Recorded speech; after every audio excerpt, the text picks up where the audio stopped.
Untamed is going to be untamed. It's going to be a little crazy. I want to talk to my people. I want to talk to my brothers and sisters. We can have grace and humility in how we interact with other people. Oh, hot dog, look at you. And nobody talked about what's really happening. And let's have conversations about what truth is.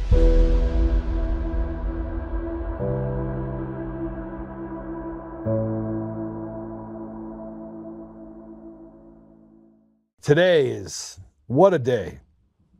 It is Tuesday, November 11th. First of all, I want to say happy Veterans Day to all the veterans that are out there. I want to tell you right now that without the veterans, without the people that served, we wouldn't have a nation. And even with all the stuff that's going on right now, which I'm going to get into with Michael, I think it's worse now than it was when Biden was president. It's worse now. See, we expected the left to do what they did. We did not expect for our side to do what they've done to our own people.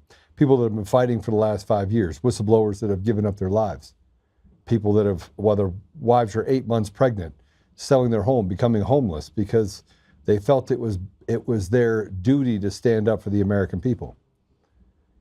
I want you to know that there hasn't been one whistleblower that's come forward in the last 30 years that has been treated kindly. Not one. Give me one. Give me one that wasn't berated by the media, that somebody called in and said, oh, we have to destroy their credibility. The FBI whistleblowers aren't the first, they're not the last. Steve Baker went and found the J6 pipe bomber, and look at where he's at right now. Even Glenn Beck came out and said, oh, I got to backpedal. But this is not something new to Glenn Beck. Glenn Beck did this same thing in 2012. The Million Man March, you remember it? It was scheduled to happen in Washington, D.C. And just 12 hours before he was set to go on stage, he said, it's gotten bigger than I thought it could be. And he canceled it. And with it, he canceled the hopes and dreams of millions of men. Because that's really what he was grabbing at. He was grabbing at men. Men that knew that there was something going on, that something even back in 2012 didn't smell right. It wasn't, nothing seemed to be going the right direction. Obama was in office. This is the same year they passed the Smith Modernization Act.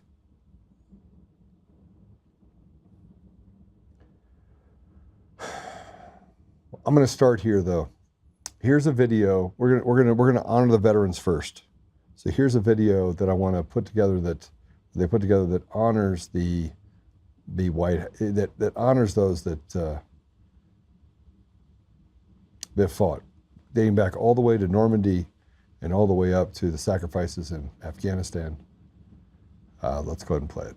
Across oceans, jungles, mountains, and deserts, and battlefields and enemy camps across the globe, our veterans fought and bled to vanquish our enemies and preserve America's birthright of freedom. Because of you, America is safe. Because of you, America is strong. Because of you, America is free. And because of you, America will forever remain the bravest, mightiest, and greatest nation on the face of the earth.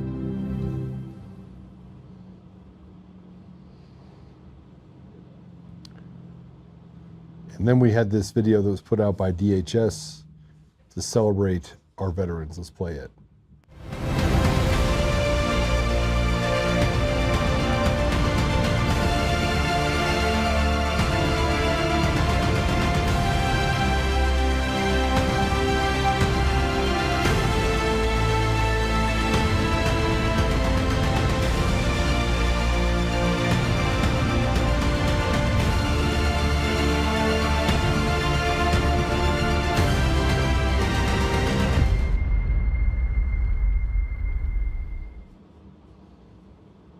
So to all my brothers and sisters that served, thank you. I want to give a quick update on the pipe bomber, but I'm going to actually have Michael Vecchione join us. I think I said it right for the first time ever. But I'm going to have him join us. And let me just tell you, he's been on before, and he's a legendary chief of homicide and rackets. He was a prosecutor who toppled corrupt judges. And the reason why we're having him on is because I want to talk to him about what the DOJ is doing to Comey, to Letitia James, this kid glove treatment, treated as if they're above us. They're being treated as elites. They're being treated as if they're a part of a club that we're not in. At the same time this is going on, the FBI is touting that they've broken up the biggest gambling environment in NBA history. It's not hard, by the way, to take from people who literally grew up poor, went and played basketball. They don't see the same caution signs. Michael Vick is a perfect example of that. He got into dogfighting. It was something that had gone on traditionally through much of the South. So yeah, did he think it was illegal? Sure. But you don't think about the consequences of something that's been going on around you for decades. You can gamble, but you can't gamble if we don't tell you you can gamble. If you don't pay us our vig, if you don't do it under our watchful eye. You're not allowed to do anything that's corrupt because we got that handled. They changed the rules over and over and over, going go after these guys. Look, I am not apologizing for the fact they committed a crime. I'm apologizing for the fact that we cannot have an equal application of laws applied to all of us. That is not happening. We are living in two separate worlds right now. And what they've done to Comey and what they've done to Letitia James, it just shows you just how broken our system is and how corrupt our judges are. So we're gonna go through some things with him, but I'm gonna welcome him to the show, and then I'm gonna talk to him about Julie Kelly, because he was an investigator in his own right. So I think he'll understand what I said about Julie Kelly. I'm not asking him to take a position on Julie Kelly, but I will say this. Even if my closest friend committed a crime and my job is to take care of and to root out a crime, then he's got to do the time. Sorry. Because you can't just have two sets of rules. And that appears to be the case now. So Michael, welcome to the show. Thanks for having me, Joe. For having me. Your opening remarks there really hit home because, you've mentioned that I put judges away and politicians away, and exactly what you are saying is happening now. It was happening back then. In terms of they meaning the politicians and the judges, thought that they were above it all, and nobody would ever come looking for them. And I mentioned this last time I was on. A juror said to me after the case was over, how come this has gone on so long and we've never heard of this before? And my answer to her was, nobody looked. Nobody looked. All they did was put blinders on. And that's what's happening now. You mentioned Comey, and it annoys the hell out of me that this guy lied to Congress. Forget about just all the rest of this. But to me, you want to make a message, you want to send a message, this guy lied to Congress. Show what he said in Congress, and then put the evidence up as to how that was a lie. That is a slam dunk kind of case. Instead, we're going to sit around for the next months, who knows, maybe years, dicking around with this case. And at the end of the day, this guy is going to get some kind of a deal because some judge that he's in front of is going to talk a prosecutor who has no balls into caving. And I really find that to be disgusting, frankly. So, Michael, I think we're in a very dangerous time. Right? And the dangers that we're in right now is I've seen both sides. So I've grown up poor. I've seen what the system can do, killed my brother. It's done damage to lots of people, right? So I've seen the bad part of what you did in your job by corrupt people that literally built the school to prison pipeline that didn't act ethically. I'm sure you had to deal with many of those people. You had to set limits on people on your side as well. And I'm not saying it was pervasive, but now it's pervasive. Now it's pervasive. Yep. No doubt. I mean, these cases against these guys, Comey and Letitia James. Letitia James, another one. I remember her when she was a council person, and she would be she was in the office, in that office when I was in the DA's office, and she'd be with us and complaining about this, that, or the other thing, and she's always seemed to hold herself above it all. Above it all. All of that stuff about Owen's above the law. Well, now she believes she is above the law. And this is another case where, is it against the law to lie on an application for a mortgage? Yeah. I have the application. Her signature is on it. I can prove the lie very simply because she said her main residence was down in Virginia when she's a politician in New York State and couldn't even run for office if she wasn't a resident of New York State. So how difficult can this case be to prove? It can't be. It's not difficult at all. But yet it appears, she hires this Democrat lawyer and they're going to make a mess. And it's ultimately the same thing is going to happen, Joe. At the end of the day, something will happen to her, but it won't be what she deserves. And it won't be what maybe even they'll just simply say, this is a nothing with nothing. And it'll somehow find its way to the trash can and what else. If this is what I did when I was working, I'd be out of a job. If I indicted someone, my boss stood behind it, stood up in front of a packed house of reporters and said, this is what we have, and this is what has happened. If I didn't follow through on that and carry through with it legally and totally, he would say, you know what, find another place to work. But it doesn't seem to happen. So this is where it gets me. This is where it takes me to a place where those are just two examples, but we have a very, this is a telling example. The J5 J6 bomber, right? That put basically pipe bombs at the DNC and the RNC. The FBI put out a $500,000 reward. It's easy, by the way, to put out rewards if you have no ability to actually pay it out. Like this, I'll give you $2 million for the person that can tell me who put a dent in my shoe. I'm never going to tell you who put the dent in the shoe, and nobody else is going to tell you. So, yep. But on this J6 bomber, Julie Kelly is good friends with Dan Bongino, sided with Dan Bongino. Dan Bongino is the deputy FBI director. Right. And Kash Patel. So I don't know if you've been following this. You probably, and cursorily, have been following it.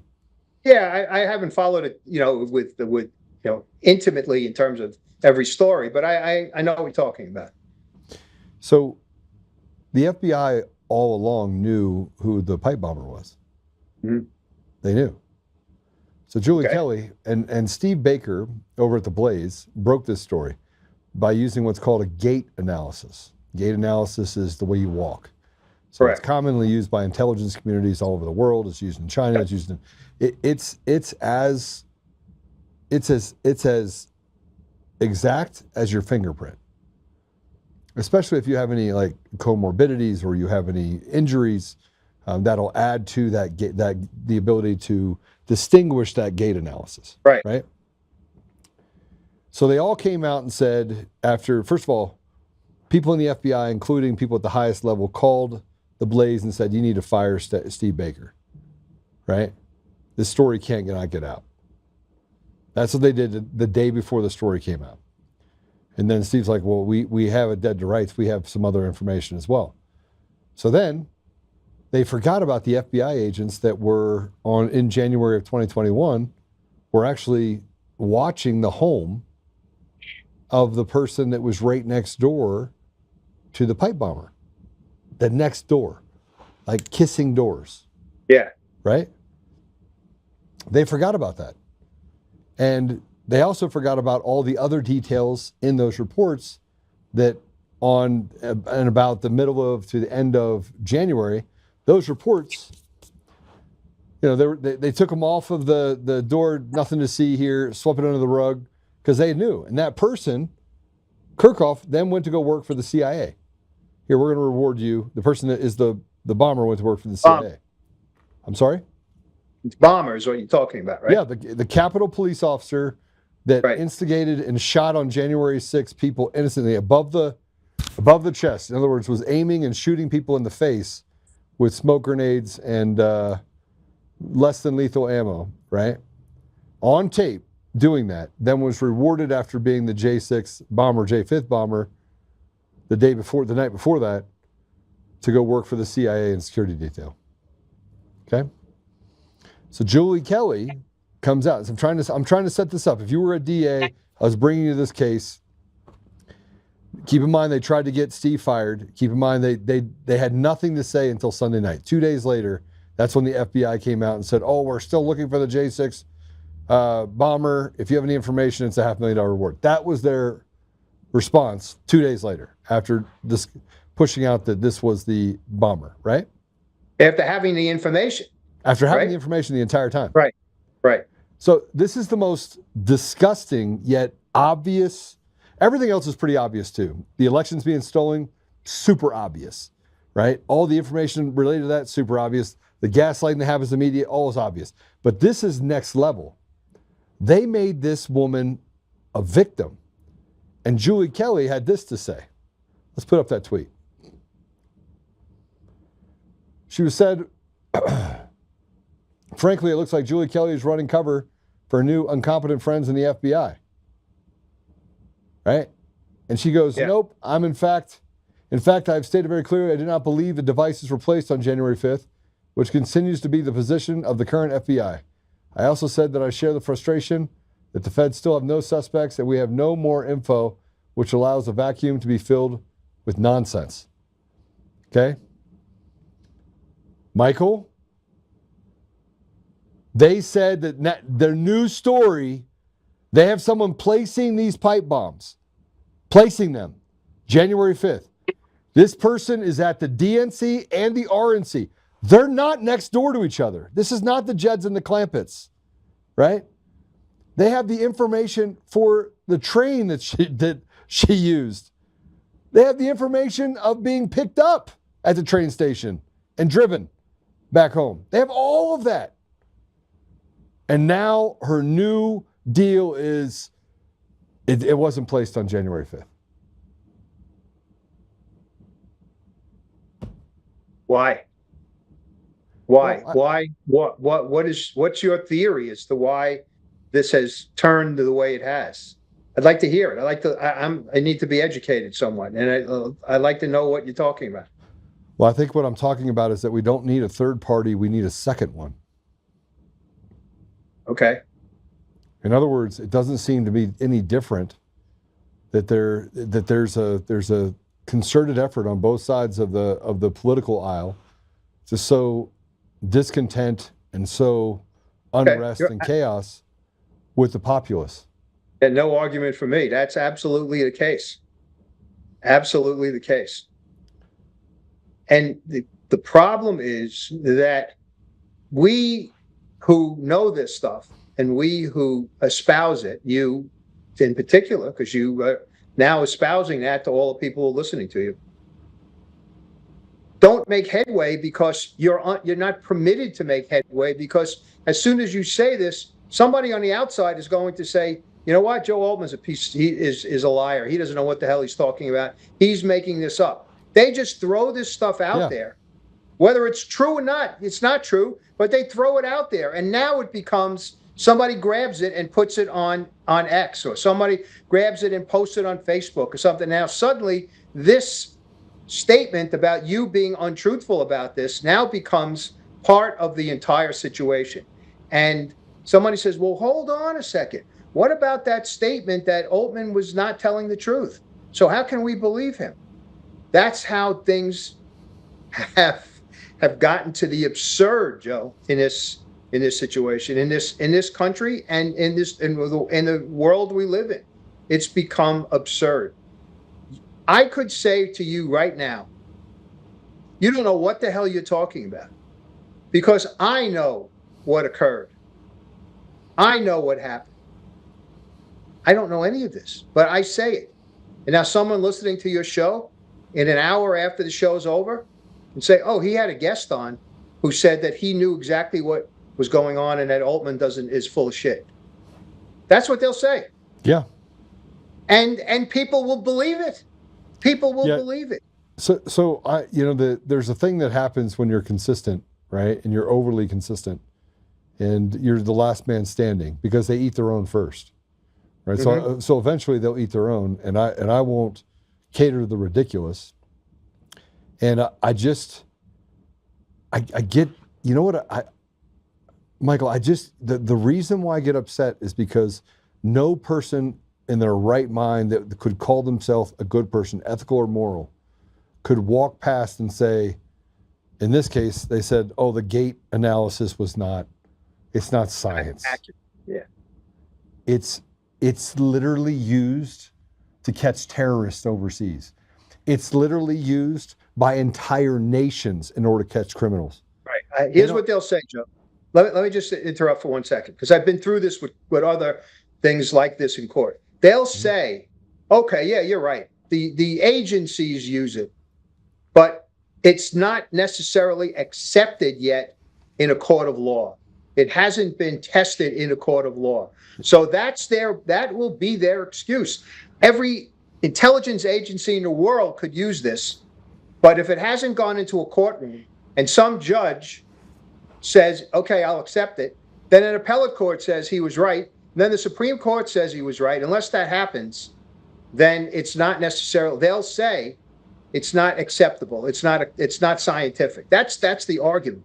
And I've been through this before with other things. And DNA was one of those situations. DNA started, this argument you made is what people made about DNA when it first came into being, let's say, in the courtroom. And I'm sure, one of the things that has never gotten into a courtroom is lie detector results, right? But I can understand that because there's a lot of variables. But when the science is the science and you prove it scientifically, then it should be accepted no matter where it's going to be talked about. And that's it's how easy it is for you to say those words. I had a guy online, Michael. I had a guy online who's like, I don't believe that you were on the Antifa call. I was like, okay. Oh, come on the show. I will go through the entire show. I will go through all the stuff related to the call. Right? As I'll go through all of it, I'll put the information out in front of you. And then at the end of it, if you still do not believe that I am credible, you still do not believe, I will respect you for it. I got on the phone beforehand. I'm like, listen, I will be respectful for you the whole time. I want to show you, because I'm sure you've heard stuff out there. They've made this stuff up. I'm going to bring the receipts. Is that okay? And he's like, yeah. So we got on the show. It was 1 hour and 15 minutes long.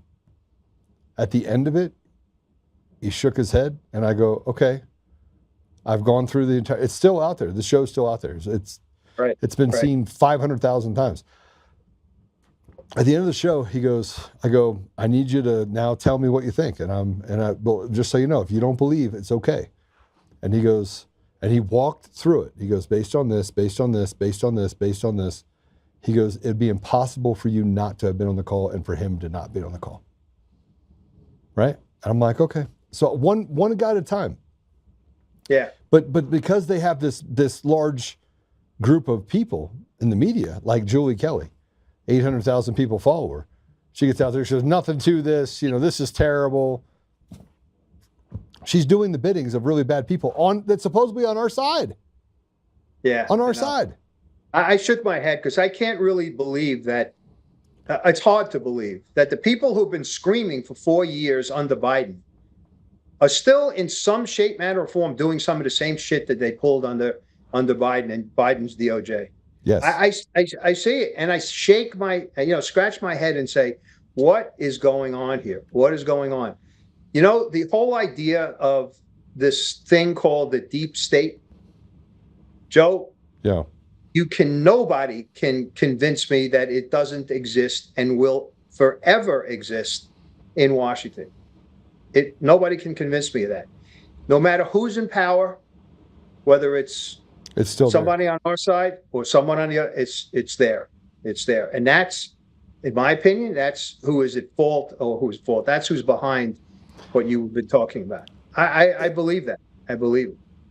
And I don't particularly I don't particularly fault Democrats or Republicans, by the way, like the people. And I look at this very differently because, I used to say Democrats were all rapists and all this stuff, and I would try to demonize an entire party, and I was kind of embarrassed for myself for that very simplistic view, because the more I have conversation with Democrats and independents, and the more I actually still like them. Like I liked them before, right? Yeah. Some of them have different views than me. I mean, they're pro-choice. I'm pro-life, right? But I enjoy having conversations with them because some of them are very intelligent, right? Yeah. And so I have a hard time thinking, bad, good. And I know everyone's gonna get mad at me for saying that, but it's just true. People have different opinions. They see things from different paradigms, period, end stop. But this what is happening in the government now is almost like they have learned how to be evil. It doesn't matter if you're Democrat or Republican, they've learned they have a stick, let's go use it. Let's just go use the stick. Yeah, I can't disagree with you. I can't disagree. It's a shame. It really is. It really is a shame. But I understand it. I understand it. And it's, what it is? It's the ultimate CYA kind of thing, and that's what it is. That's what it is. And why should you know the truth? Why should you know the truth? That's their attitude. I know what it's all about. You don't need to know it. I'm in control here. I'm the one who's calling the shots. You don't need to know it. And I believe that is why we are in such bad shape in this country, is that attitude is pervasive. And, as I said, I keep going back to my experience, but I saw that on a level of, the local level and the city level in terms of this kind of stuff. And it wasn't necessary for me to know stuff. It wasn't necessary for me to look. Don't worry about it. Don't trouble yourself with it. We're doing what we do, in terms of particularly these judges. And it was very, very, very frustrating. Very frustrating. And who else is involved in this is there are lawyers who represent the people who we're talking about, who represent, the Comeys and the Letitia Jameses, and they will stop at nothing to put forward ideas that more than likely are not even close to being true. But because of who they are and because they have the media behind them, they can say what they want, and suddenly it becomes a fact. It becomes the truth because, hey, they said it. They would never say it. They would never say anything like that. And that's the same kind of thing we're going through with this business with the pipe bombs. The media says, no, it's not true. It didn't happen that way. So now everybody's expected to say, oh, okay, now that you said it, I understand you're correct. Well, it's not correct at all. So it's such a frustrating. There are times, Joe, I'll be home and I'll be by myself. My wife will be sleeping and I'm watching TV. I'll be watching Fox, let's say Fox News, and I have to turn this TV off because some of the things that I hear are just so frustrated listening to it. I just say, I don't, this is not the way I was brought up. This is not the country that I came to love. I just turn it off and I go to bed. It may sound like that I'm giving up, but I guess in a way I am for that particular moment. But I don't know what the answer is. I don't know how we can be in charge in terms of being able to say, you're wrong. You're wrong. This is the absolute truth, and I'll show it to you. And I guess that's what needs to happen. You need to have the kind of evidence that someone can't, dispel. And maybe that will cure it, but I have my doubts about that as well. They'll come up with some other reason. Well, The big one now is you made it up. You made it up. Oh, it's AI or something of that nature. Yeah. or pictures, photos. Photos used to be something that if I had a photograph of a guy committing a crime, let's say, that was gold in a courtroom, right? Now, you know what the defense attorney says? No, you just made that up. The cops or the lab in the police department put his face on this, and that's that's why this picture is what it is. Not because he did what it's shown in the picture, but because you made it up. That's a very frustrating way to have to live, Joe. Yeah, because good is bad and bad is good. Well, I went after Julie. In a very nice way. Okay. Let's put this up there. Julie has no idea what she's talking about. Julie Kelly, I think you are in the FA stage. You have no idea what comes next.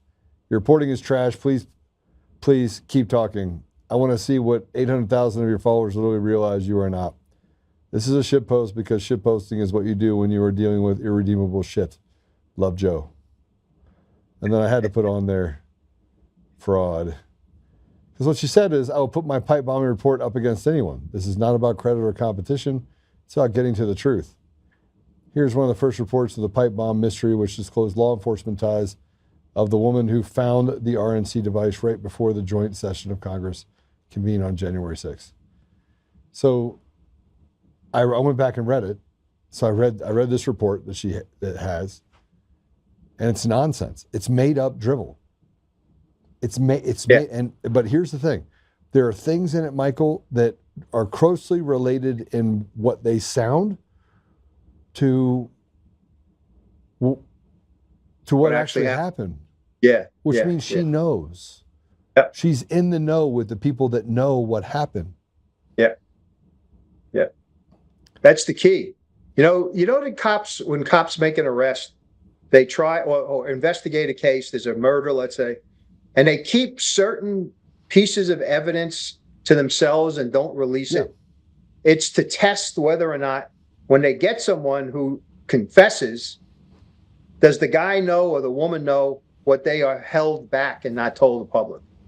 And that's what is happening here. What's happening is that somebody gave her the little pieces of information that they didn't release, and she released it. But to me, the operative words are little pieces of information.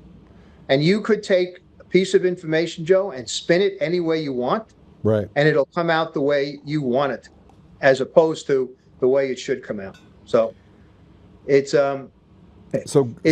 diabolical sometimes. It really is. It gets worse because, and I don't want to get away from Julie Kelly because I really want to get to Mamdani because I know you're there. Yes. You're gonna have to deal with that.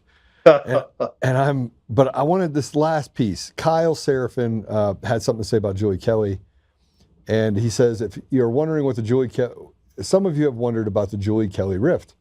Here's an interesting DM exchange I had over a year ago. I don't always share everything, but you'll notice Julie has never commented on her donations. I suspect that this is right, and I did before the unsolicited DM. Okay, so let me read this. So somebody sent this to him saying, please do not reveal me if you repeat the story, but there's something you don't know about Julie Kelly. Here's the scoop. Julie's husband is a wealthy Democrat lobbyist. He's like a Mary Madeline James Carville marriage. He couldn't control himself and adhere to the individual donor limit, so he smurfed her. He used her as an additional vehicle to stuff campaign coffers. Now she's in a terrible position to reveal that he's broke the law, or quite quietly suffering the humiliation of looking like a hypocrite. I'd be effing furious if I were her. I know this because one of my good friends is very close with her. Mm-hmm. And Kyle has no patience for anyone. None. Just think about having no patience, and that's him on steroids. So He says, don't tell anyone, but I already know this. Which is why I put the story out. You aren't expecting her to out her husband as a campaign donation violator, are you? No, I expect her to allow him to break the law to benefit Democrats while fighting against them. Look at the name of yesterday's podcast. In other words, he's calling out the hypocrisy. Yeah. Kyle is a truth teller, but all these people are like, oh, Kyle's so bad. And they go out and they slander Kyle for telling the truth. And then the See You Next Tuesday comes on here and says, oh, I just want to get to the bottom of the truth. Michael, it's the opposite. Yeah, exactly. Okay, I'm done talking about Julie Kelly and the pipe bomber that is never going to get prosecuted by the DOJ because they're all in on it. I will restate it again. I think we're in a more dangerous position today than we ever were when Biden was in office for 4 years, because you could see the demons coming at you head in. Now the demons are in our camp, and they're doing everything they can to hurt Americans while saying we're here to help. Yeah, unfortunate. But I can't disagree with you, Joe. Okay, so let's get Mama Mamdani. Bro, how are you going to live there? Comey Mamdani. Well, I got news for you. I lived. Here's the way I've so far dealt with it myself. I lived, and I was out on, let's call them the front lines, when we had David Dinkins as the mayor in the city, and A.B. team before him. When the city there were 2,000 plus murders in New York City. We in Brooklyn had a good share of them. When the crime rate was off the charts, where you would go into the subway after dark. So I say to myself, is it going to be worse than that? I don't know, but I'll see. I also lived through 8 years of this idiot, de Blasio. I mean, this guy was an empty suit, had nothing going. And if somebody whispered in his ear, oh yeah, say you have to defund the police, then do it. Say this, he does it.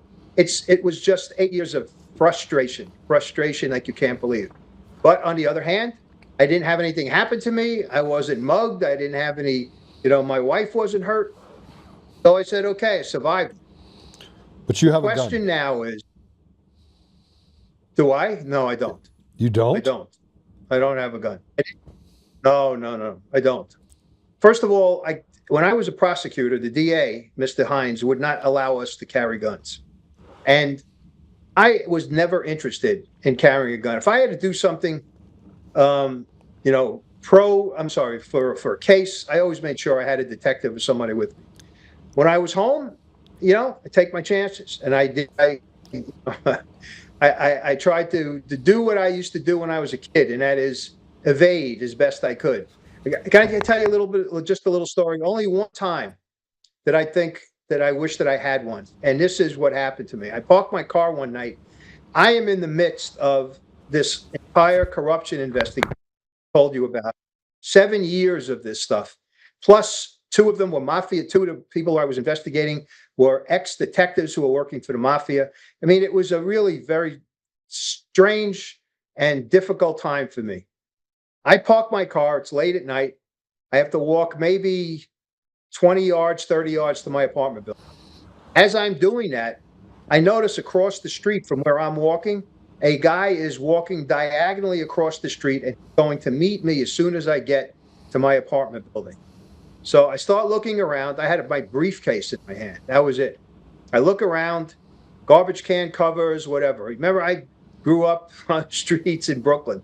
I knew how to at least try to defend myself.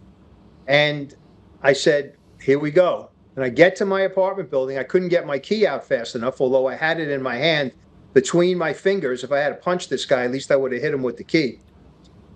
He stops me and he goes, and here's the other thing that scared me. He said, "Counselor." I said, oh shit, this guy knows who I am. I never even saw this guy before. So I stopped because I didn't know what else to do. I just panicked a little bit. And I said, who the f are you? And he says, oh, I'm your neighbor across the street. My name is so-and-so. And he says, I'm a correction officer. He said, when are you going to put that guy who I have to guard every day away so he goes upstate? That's what this guy wanted. He wanted to talk to me about a legitimate case, and he asked me a question about a guy who I had just convicted and put into Rikers Island. But this fright that gave me, Joe, was something which I will never forget. Obviously, I've told you in detail about what happened. But I never thought that I needed a gun. I just never did. And Now that may change under Mamdani. I'm getting but you the bottom line is, it's very difficult to get one in New York State. I used to when I was in private practice, I used to represent guys who were looking to get gun permits. And for some reason, were turned down by the PD. So my job and my law firm's job was to make a case, bring it to court, and have a judge rule on the situation. So, so I'm aware of how difficult it is to get a gun in New York. Now, pepper spray is another story, or mace is another story. If things got that bad, my wife and I moved out of New York City. I've lived here but I hate the thought of being, shifted or pushed out of the place where I grew up and where I've lived for the 76 years that I've been on Earth. So, did you have anything to do with putting Michael Franzese away? No. You remember him? I did. Yeah, sure do. His father was a big guy and a big mafia guy. But Michael, Michael went away and then turned. I mean, I know about his scams and the gasoline scams with the taxes and all this other stuff because I used to teach. I taught a course in St. John's University in the history of organized crime, and the Michael Franzese gasoline scam was one of my lessons. So I know all about it. And but I never had anything to do with him. I don't know if I met him a couple weeks ago, like a month ago. Yeah, well, he's now a big podcaster too. He's on all the time. He's a good dude. The guy who I know very, very well is Sammy the Bull Gravano. And although I never had to put him in jail, but I did get to know him after he got out of the Arizona prison that he went into when he violated his deal with the government, protection deal. So, but my point is that Mamdani, I'm not sure where it's going to go, but it's not going to get better in the city. I just hope that it doesn't get any worse than it is right now. I mean, it could very well. It's pretty bad in the city right now. I mean, you have people that are saying that it's and getting a concealed carry is nearly impossible. People are starting to carry guns illegally because they can't get access to it, and they're like I'm not going to be a target. And you have that massive numbers of companies that are leaving the state. Now you have the fire chief that's been there a long time that resigned. Right. And part of the reason he resigned is that he's Jewish. So he expected that Mamdani was not going to be favorable to him. And he's right. I would resign in a heartbeat. The one I hope doesn't resign is the police commissioner. She's done a pretty good job. Done a very good job, actually. And the problem is we don't have enough cops. And he ain't going to make any more of them, that's for sure. He's going to do everything he can to reduce them. I just saw today he started now forming this group that's going to show up at domestic violence crimes. The worst and most dangerous crime that a cop can respond to is a domestic violence crime because of the emotions that are involved. He's going to have social workers show up at those things. And this is what's going to happen. That's going to end first time somebody gets shot, one of the social workers gets shot. Then I think should be day one because there's a lot of those cases out there. Should be. There's what's that? No, I just say I don't wish that on anybody, but you're right.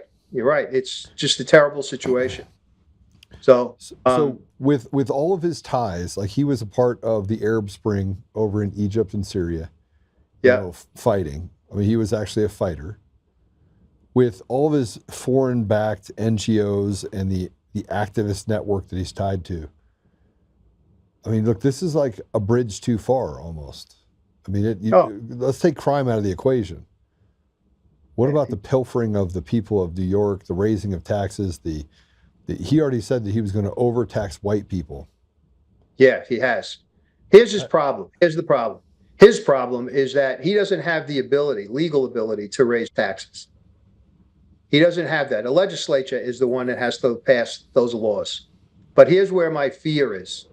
He came out of the legislature, and he's got a lot of people who are like him. These leftists, I hate the word progressive because it sounds like something that is good. It's not in this situation. He's got them there. And we have a governor who literally has no balls, but doesn't have any balls either, in terms of how she Literally going to doesn't have any fold. balls. Okay, I got that. I got You got it? Yeah. Yeah, literally doesn't have balls. I was a little Right. slow. Yeah, no, that's all right. But is she going to cave? Is she going to cave under pressure when as the year goes on, gets closer to election day in November? Is she going to cave and say, you know, I need these people to be on the street screaming for me, and I'm going to give Mamdani what he wants? Wouldn't surprise me in the least if she did that. So I'm really not I'm not optimistic about life in New York City for the next 4 years. And Are you going to stay? For the time being, yeah, I am. I've got I have my younger son and my 2 grandsons are here. My oldest son lives out on Long Island. That's okay. That's actually good. But where I would go is, believe it or not, I would go to Nassau County, just across the border. The guy who's in charge of Nassau County is this guy Bruce Blakeman, who is a very, very big Trump supporter, a guy who may run for governor himself. And he did something already that makes me feel good. He said, I'm going to load up the precincts in Nassau County that are along the Queens border with cops, because I know that they're going to probably need our help when Mamdani comes in. So that made me feel good. So that may be what we do. Depends on, and I got to tell you, Joe, I don't know if you can't see it from here, from where you're sitting. I live in a beautiful apartment. It's a triplex. And my wife is a fashion designer, and she has her own studio upstairs on the 3rd level. Yeah. And we have a 1,700 square foot terrace outside, where in the summer and spring and fall, it's beautiful. I live right on the East River. I don't want to move out of this apartment. I really don't. This is a beautiful apartment, and we've been here for almost 12 years now. So it would be a very difficult choice to make, but I'd make it in a heartbeat if I thought that either I or she or, you know, my family was in danger. I'd do whatever I could to move out. A lot of times it's too late when we figure out that it's gotten that bad. I just want you to have a gun in your house. So those are legal in New York. You at least have a gun in your house, right? And so I'm gonna send you a gun, I think. Think about all the things I could send you. I'm going to send you a gun. I might even send you a Trump gun. This has Trump's face on it. Trump on it? Yeah, okay. That way, when you got to be like, stick him up. I do live in a doorman building, so it is we do have security downstairs, and no one can get up here without going through the doorman. So, but it's just why did the people of this city, the idiots who voted for this guy, I don't understand the rationale. I really don't. I just can't get wrap my head around it. Well, I'm going to tell you. I'm going to tell you. Okay. Well, let me add one other factor to it. Okay. Do you know how many? I think I read it today. 300 or 400,000 Jews voted for this guy. How is that possible? Well, did they not understand and believe? Go ahead. So tell me why. Give me the answer. What happens if you're under 50% in the popular vote? What happens in New York if you're under 50%? If no candidate gets over 50%? Nothing. There is no runoff in New York. You just win. Whoever has the most votes wins. That's why. I thought the mayor's race was a runoff race. No. You sure? Well, if it is, it's something which I have never seen in my life, but I don't believe so. You might be thinking of the primaries. But it's whoever has the most votes, in my experience, wins the mayor's race. So it's what? So they use ranked choice voting in New York? In the primaries, not in the general election. Okay. All right. Which is another ridiculous thing. By the way, who my representative is in Congress and where I live? AOC. She represents this area of Queens and the Bronx. Do you talk to your neighbors? Have I talked to my neighbors? I have, sure. Do you ask them about if they support AOC?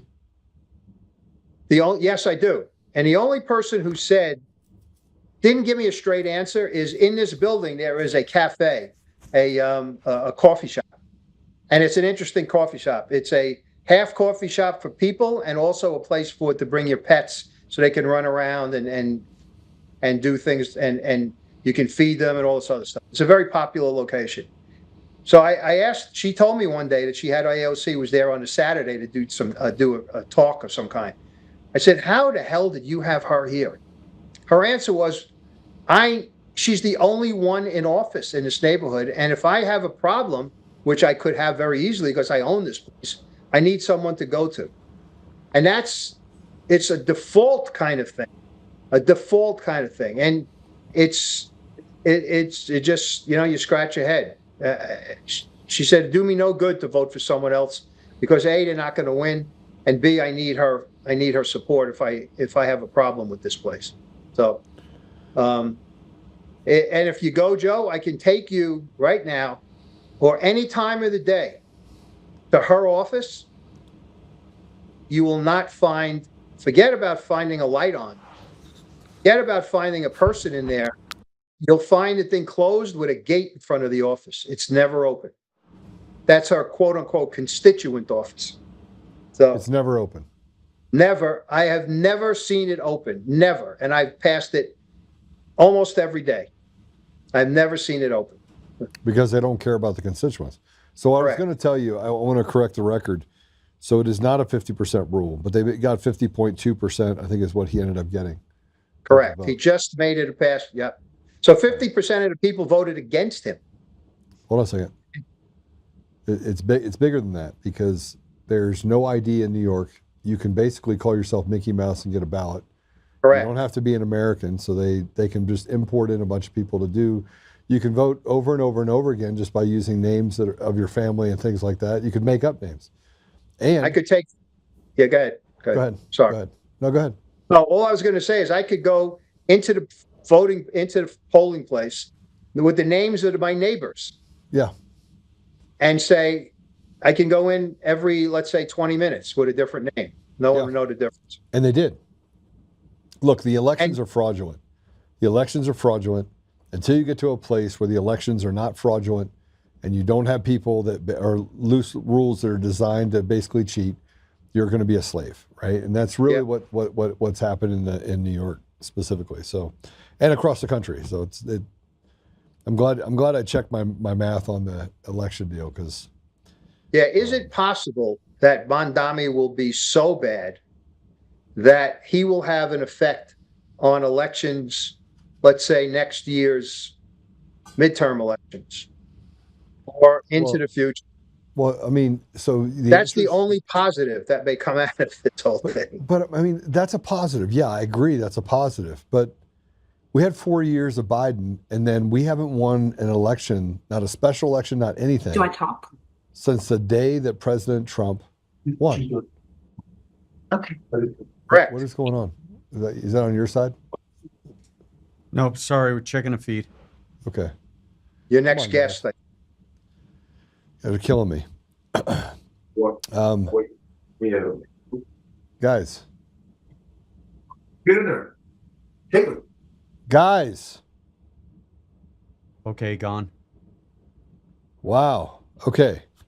So maybe that's true. Maybe that's true. But President Trump won spectacularly on election night. And then all of a sudden, an area that was never blue in 50 years turned blue right outside of Philadelphia that's been bright red for 50 years. And all of a sudden, right after Trump wins, the Democrats win. And that we haven't won a special count. Look, in Douglas County, Colorado, it's the reddest part of Colorado. Wealthiest, reddest part of Colorado. The entire school board got flipped to the radical blues. Entire school board. How is it possible? Well, if you want me to put my conspiracy theory hat on, it's fixed. Fixed. So why? So is now more dangerous than when Biden was in office? Because when Biden was in office, you could see the devil. Now we can't even get our side to admit there is a devil. Exactly. And you know what? If anybody were to tell me, you don't know what you're talking about, I can say I did this. I did I can't tell you how many cases about of how there was a corruption that undermined everything that was going on in terms of the elections in Brooklyn for judges. And judges in Brooklyn, judges in the city are powerful. The Supreme Court judge is not the be all and end all in terms of that's the Court of Appeals. But a Supreme Court judge has the ability to affect many people's lives and affect a lot of things in New York. So if it's fixed and somebody puts him in there because he happened to be, glad handing the Democratic leader, well, who the hell needs that on the bench? But that's the way it was. So it's, Michael, I don't know, Joe. There's going to be massive numbers of, in my opinion, of victims that come in the next 4 years with Mamdani. Yeah. And that's my problem. It's not, my problem has nothing to do with who's elected. I actually don't care. I mean, if you want to be honest, I've gotten to the point now where I'm like, it's all fixed. Left, right, does it really matter? It's all fixed. Sad to say, but I agree with you. It's really sad to say, but hey, the only thing that we could hope for, Joe, is that we're wrong. And I don't think that will ever happen. I don't think anybody will ever be able to prove to me that I'm wrong. So about this, it's awful. It really is. I agree. And I think about, I told you, I think I mentioned to you last time, I've got a 7-year-old grandson, and I've got a 6-month-old grandson and an 18-month-old grandson. I worry about what will happen when they become, they get to the point of living as adults in this area. I just hope and pray every day that things change. But I don't know. I don't know. It's awful. So yeah. Oh, brother, I'm really happy to have you on my side and that you know things that, I mean, you're I should call you Captain Obvious. Matter of fact, I'm gonna get you, and I'm gonna send you a gun. So I got to teach you to shoot it because it doesn't sound like you've ever shot a gun. I don't know how I'm gonna do it. Have I shot a gun? Yeah, I've shot a gun plenty of times. In the police, when I was working at the police department in their legal division, I used to go down to the indoor range with the guy who was my CO, the CO of my office, and shoot his gun all the time. But, so when you get one of these, so this is called a SAS, right? So I probably should clear it. Okay, so you can look down the barrel of it. You see how it has the sights recessed? Yep. So if I can get it just right so you can see it. I can see it. I can see it. Yeah. You see that where the green dot is right there? Yep. All right, there it is. So that green dot is, you got to train yourself on that to be able to shoot. So I train with this. This is what you need. You need something like this, something small with good ammunition, with good ballistics. So somebody comes through that door, they get through your doorman, and it's a zombie apocalypse that you can just take them out and protect your family. Okay. All right. I'm gonna make it happen. I'll thank you for it. I'm gonna send you a gun. I think I absolutely, guys, put that down. I'm gonna send you a gun, and I'll call you after. What's that? Yeah, I know that you got another guest coming up. I just want to remind you and ask you about having myself and the police officer who's the subject of my new book come on sometime. This guy and you might get married by the time the end of the show is over. Well, I definitely want to have it. Absolutely. Yeah, definitely. So I'll set it up for not next week, but the week after. Next week I'm traveling, but the week after I'll set it up if I can get you guys on. Does that sound good for you? Yeah. The book might not be out by then, but we can still talk. Maybe we could do a series of, because there's a lot of stories in his life, and you'll really love this guy. I know you will. So, okay? All right. So I'll make sure I get that set up so we can do that for sure. Thanks very much. Absolutely. Thanks, brother. Okay. And thanks for everything you're doing. And, have a good one. Yeah, it's gonna be great. Stay safe. Take care. Stay safe. Bye-bye. Right, God bless you. So we have two sides of the show today. Michael's probably one of my favorite people. He really is. I do want to make sure that he has a gun. And the reason why I want to make sure he has a gun is because he's in the lion's den. He's in the most dangerous part, I think, right now, which is Mamdani. There's no telling what is going to happen when Mamdani takes office. Okay, we have a second guest. And are they in? Stand by, Joe. All right. Let me tell you, I wanted to have them in the studio, but they're not in the studio. I'm going to let them tell their story. I was talking to a journalist yesterday, and I told the journalist I'm enjoying my conversations. And you know, I can go out and get guests, and I'll have guests on like Adam DeVarito is going to be on here soon. He's a good dude, super good dude. He's working in politics forever since Moby Dick was a minnow. I've got a ton of people that I could have on. They'd be like, oh, I know that person. I had Dr. Federer on, which I'm going to have on again. He's amazing, super, super good guy. He was the one that was with Charlie Kirk. I had him on yesterday. He was one with Charlie Kirk 4 days before he died.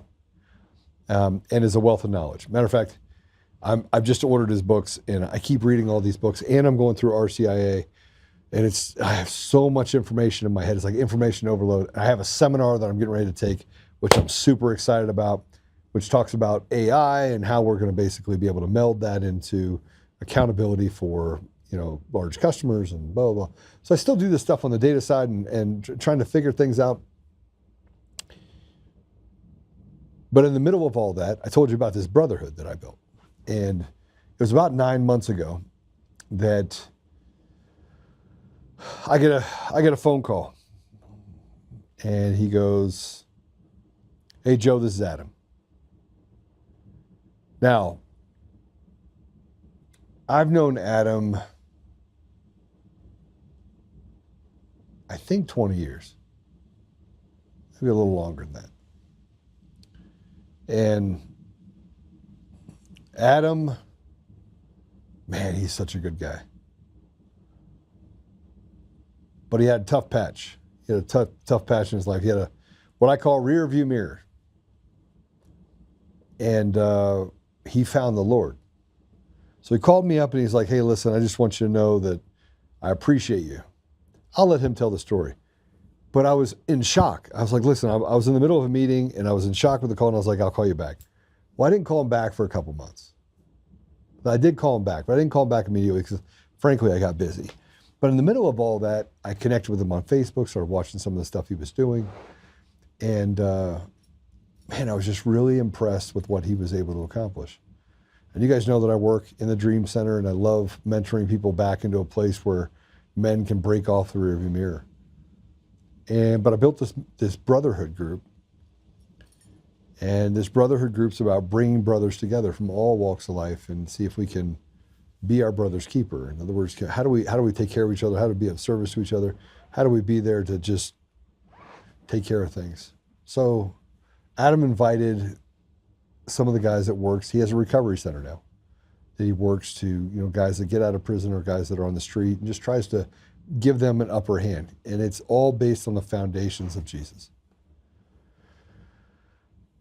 And I met these guys. Man, I was out of town the first meeting that they came to. I was driving with chickens for my friend. And we had a brotherhood meeting.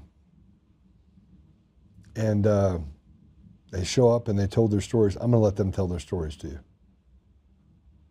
But you could just feel it. You could just feel that these are just great men. And so I'm going to take the time. I'm going to walk through some stuff with these men.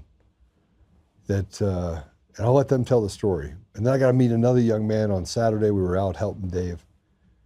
And we had to move a hot tub. And I basically asked, I was like, listen, brothers, I need help. We had this hot tub from one of our brothers to another brother's place, and I want Dave to be comfortable, all the things that he's going through. And I had a podcast I had to do on Saturday. I had this special reveal that we were doing with Dominion, and he just said, don't worry about it. I'm going to show up. I'll handle it. Just send me the address. So I did. I ended up going over there, and we helped. Thank goodness we had all of us, because this is like a 1,000-pound hot tub. But they showed up and they spent their entire day in service to someone they didn't even know. Didn't know anything about them. So I just want you to know that man, I have never felt so alive as I do today, yet so disappointed and disgusted by what we have in our leadership. And I look at it and I'm like, man, we have got to start standing together in this. We've got to find a way to bridge the gap between people without judgment. I mean, obviously evil's evil, right? But there's just something that happens when you can come together and you can support each other. So I'm not going to waste a whole lot more time. I don't, is he on or no? Are they on? Yes. What's up, my brothers from another mother? What's up, Joe? How you guys doing? Well, about to cry. I don't feel like we're worthy of that introduction, but thank you. No pressure. No pressure. This is your 1 year anniversary of Silver Linings. We got the T-shirt to prove it. All right, first, you got to introduce each other to the audience. Please say hello. Say hi.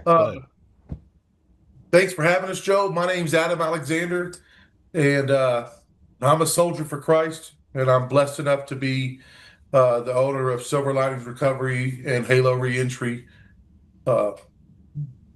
And anything else I am is because of him. Hi, my name's Jason Newman. I work for him. This dude right here happens to be my friend and my boss. Recently out of prison, and just thankful and glad that I got Jesus in my life. Good friends. I look at Jason, by the way, and I got to tell you guys something. I mean, I love Adam. Jason, whole other level, man. This guy is, he just is such a good guy. I want you to tell a little bit of your story, Jason. I don't want you to spend too much time in that rearview mirror, but I want you to tell the story because when I met you, I get these feelings about people. I do. And you came to my office, then we went to a game. That was pretty awesome. Bucket list, right? And I was just amazed. I was amazed. So, Jason, I feel like I'm putting you on the spot a little bit. A little bit.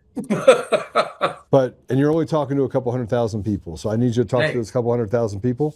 I want you to tell them, about you. I want you to understand that people they're not judging you, brother. This is your chance to be seen and to be heard.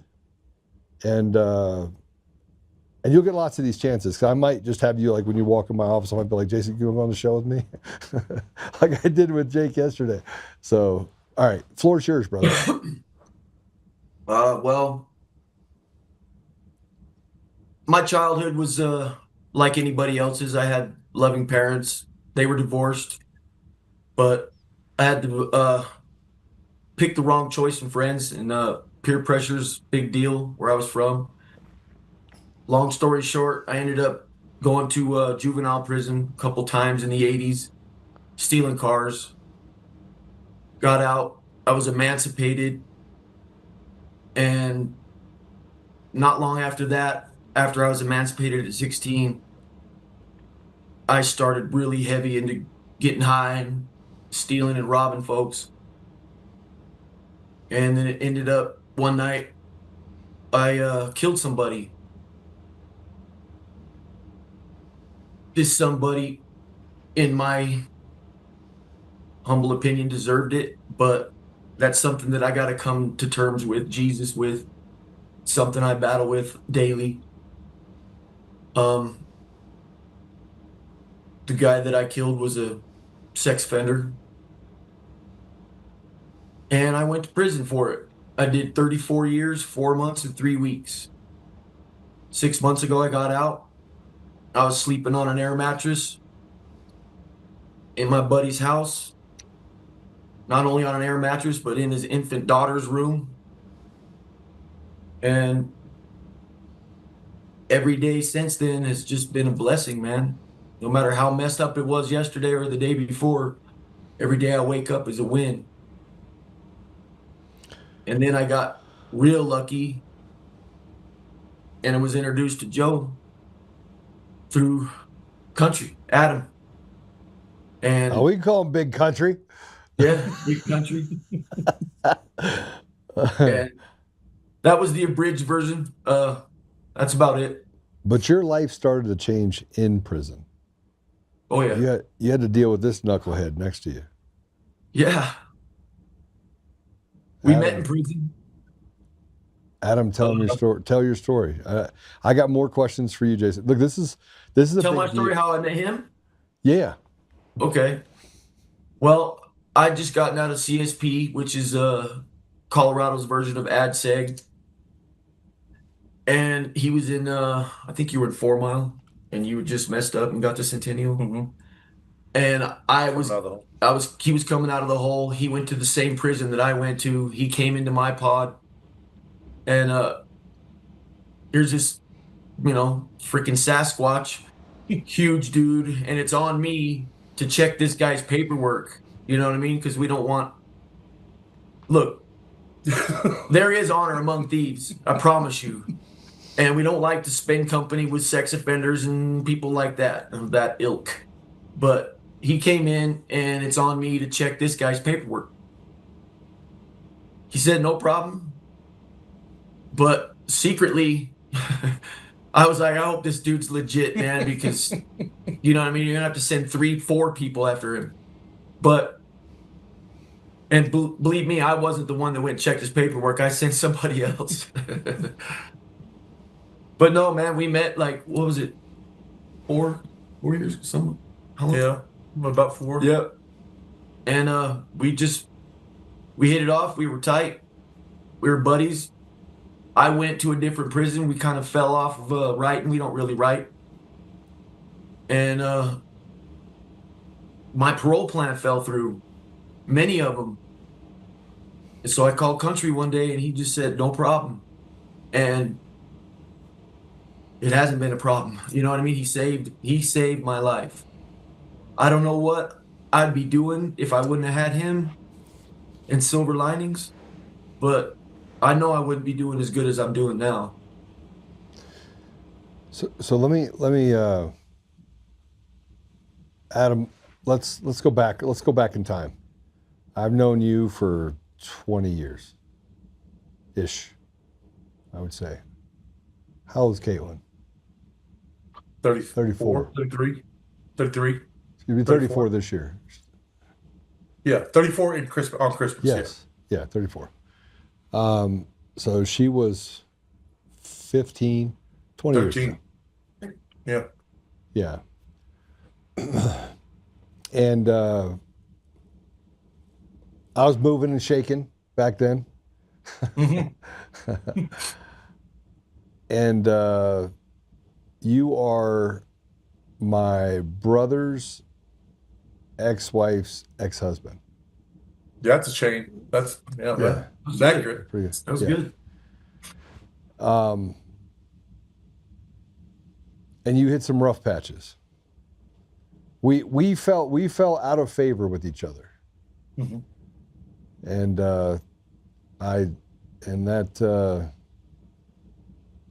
By no fault of your own, for sure. And you're missing a huge part of that story that tells a lot about who you are, Joe. My then wife, Caitlin's mother, your brother's ex-wife, we had gotten a call that her and her father were going through some things. And he had full custody. And Billy Joe said, that's my ex-wife, let's call Joe, he could fix this. And I said, who is Joe? She said, it's my ex-husband's brother. And I'm like, that's who we're calling? And she said, yeah, it's kind of dealership. And you'll know when you meet him. And we came to your office and it was instant embrace. You said, well, this has got to change right now. And I think your attorney's name at that time was Mark. And within, 15 minutes, he called Mark in and said, "Hey, Mark, I don't know what you got going on for me, but stop all that and go and get Caitlin from there and put her here." And he did, immediately. Not only that, as that was happening, we were living in the Springs. You were living in Parker. Your dealership was in Denver, and you said, "Well, I just want you guys closer." And we was like, "Well, we live in the Springs," and you said, "Well, I can fix that. I'm just going to go buy you a house. I want y'all close to me." And you bought us a brand spanking new house to put your niece and us in, and said, "Just go. Give me what you can, and if it's nothing, then it's nothing. I don't care." And treated all of us like family straight out the gate. And you didn't know me from Adam. And that's a huge deal.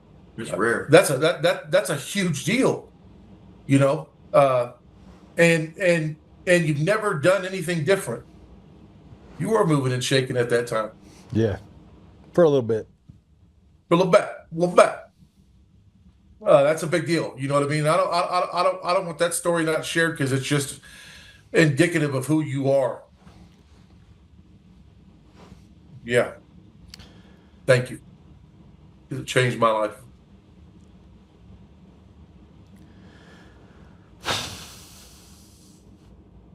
But you've gone through your ups and downs. I don't usually talk about the stuff I did because I think that it's, you know, it's what you should do, right? Well, I am my brother's keeper. I am my niece's keeper. And, you know, you called me, I think 7 months ago. Yeah, somewhere around there. Yeah. And I was busy. And, but I waited a little while to call you back. 2 reasons. One of which I lost your number. So I had to get it again because the time goes by and it rolls through your email. But we sat and talked, and I put a post up there that talked about the brotherhood. And we talked on the phone, and I was just incredibly, I could feel it. I could feel the difference in what you've done in your life, and just not just your life, but the life of the men that you surround yourself with, and ladies as well. But I'll just say the men have a tendency to get off the unbeaten path. And so we had this brotherhood meeting, and your parole officer came with you. So here's your brother in Christ, who was your parole officer, who works with you now, right? And I'm telling this story for you because I'm so amazed by the energy that you've created, this you know, I call it godliness. And this is actually the most fun shows that I have because I can start talking about the redemptive quality, and I can sit here and listen to Jason. I'm like, yes.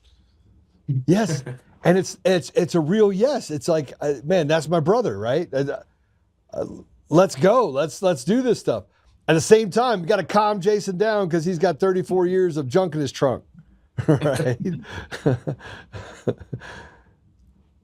But just the fact that you've been able to get out, you made a decision in prison that you were going to do something, and you're like, I'm going to go do this, and you did it. It's been a year. You have a year anniversary of Silver Linings, and tell everyone what Silver Linings is.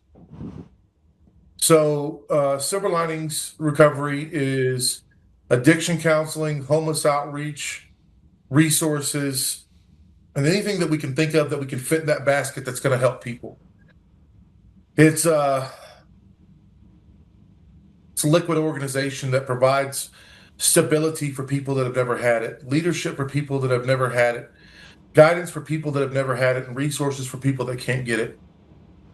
A place to go and be safe and have the freedom to focus on something else other than the crap that's going on in the world, so they can focus on what's important, God first and everything else second. And you know, we're busy all the time and we're doing all these things, but what makes that organization successful is that it's God first and everything else second. And what we've learned is that as soon as you do that, everything else is so easy. It takes care of itself. In Matthew, it talks about the birds and, don't worry about tomorrow. And what we realize is that the moment that you hold that, the moment that you believe that, and the moment that you harvest that, it's just true.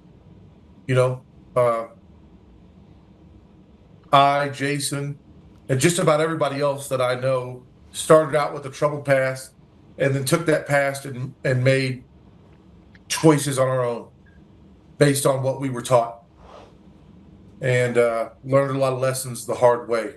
But the moment that we accepted God, the whole time that he was looking for us, everything else was taken care of. I don't mean we ain't got to go up to work and do our day-to-day and grind.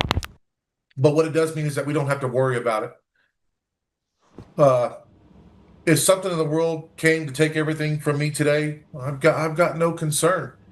I've got God and God's army behind me. So what do I got to worry about? It's our mission. We're charged with following God's path, and we've each got a piece of it to walk.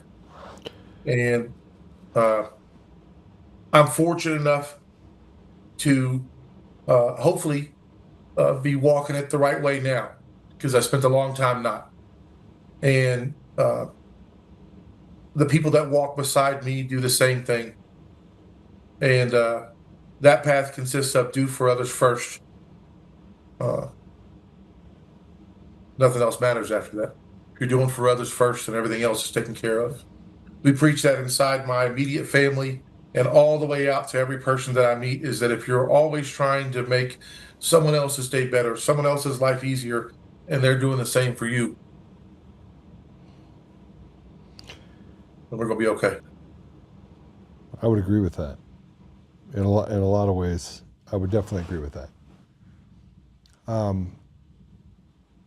Let's kind of, Jason, I'm going to ask you some questions. Put you on the spot there a little bit, because I want to address some things that I think are important. People go to prison, and you're basically forgotten. It's like you were never there. You get deleted. You get to live a single life. You wake up, you do the same thing over and over again. You did it for 34 years. You left behind some relationships that you had in prison with people that have been there and will probably die there. Absolutely. Is prison a place of rehabilitation? And do they really want to rehabilitate anyone in prison? You have a unique perspective because... Absolutely not. Absolutely not. There is no rehab in prison. We're cattle, and they just stack us in there. I mean, we live in a prison-friendly state, and being a convict is a big business in Colorado. They make a lot of money off of us here. But as far as the rehab inside the joint, depending on what prison you're at, some are better than others. But I've been taking the same class since '94. The curriculum never changed, just the name of the class changed, So you're just getting fed the same stuff year after year after year, and it's just people just jump through these hoops to get their certificates so they can show it to their case managers and look good for the parole board. Did you have any, is there like a institutional trade program with the Bureau of Prisons? Yeah, there are a few, but you have to be... you have to play nice with other people in prison to get those kinds of jobs. So it's politics. For sure. So there's no... So are you surprised that the Civism? I'm saying ambulance versus recidivism. Are you? I thought he was having a seizure. I did too. I was like, what is wrong with me? Okay, so are you surprised that it's nearly 60%? No, not at all. No.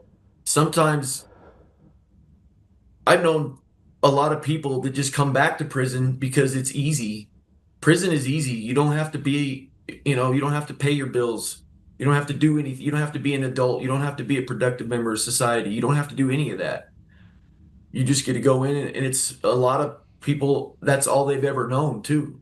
Hey, I was scared when I was getting ready to get out because I was comfortable in my misery.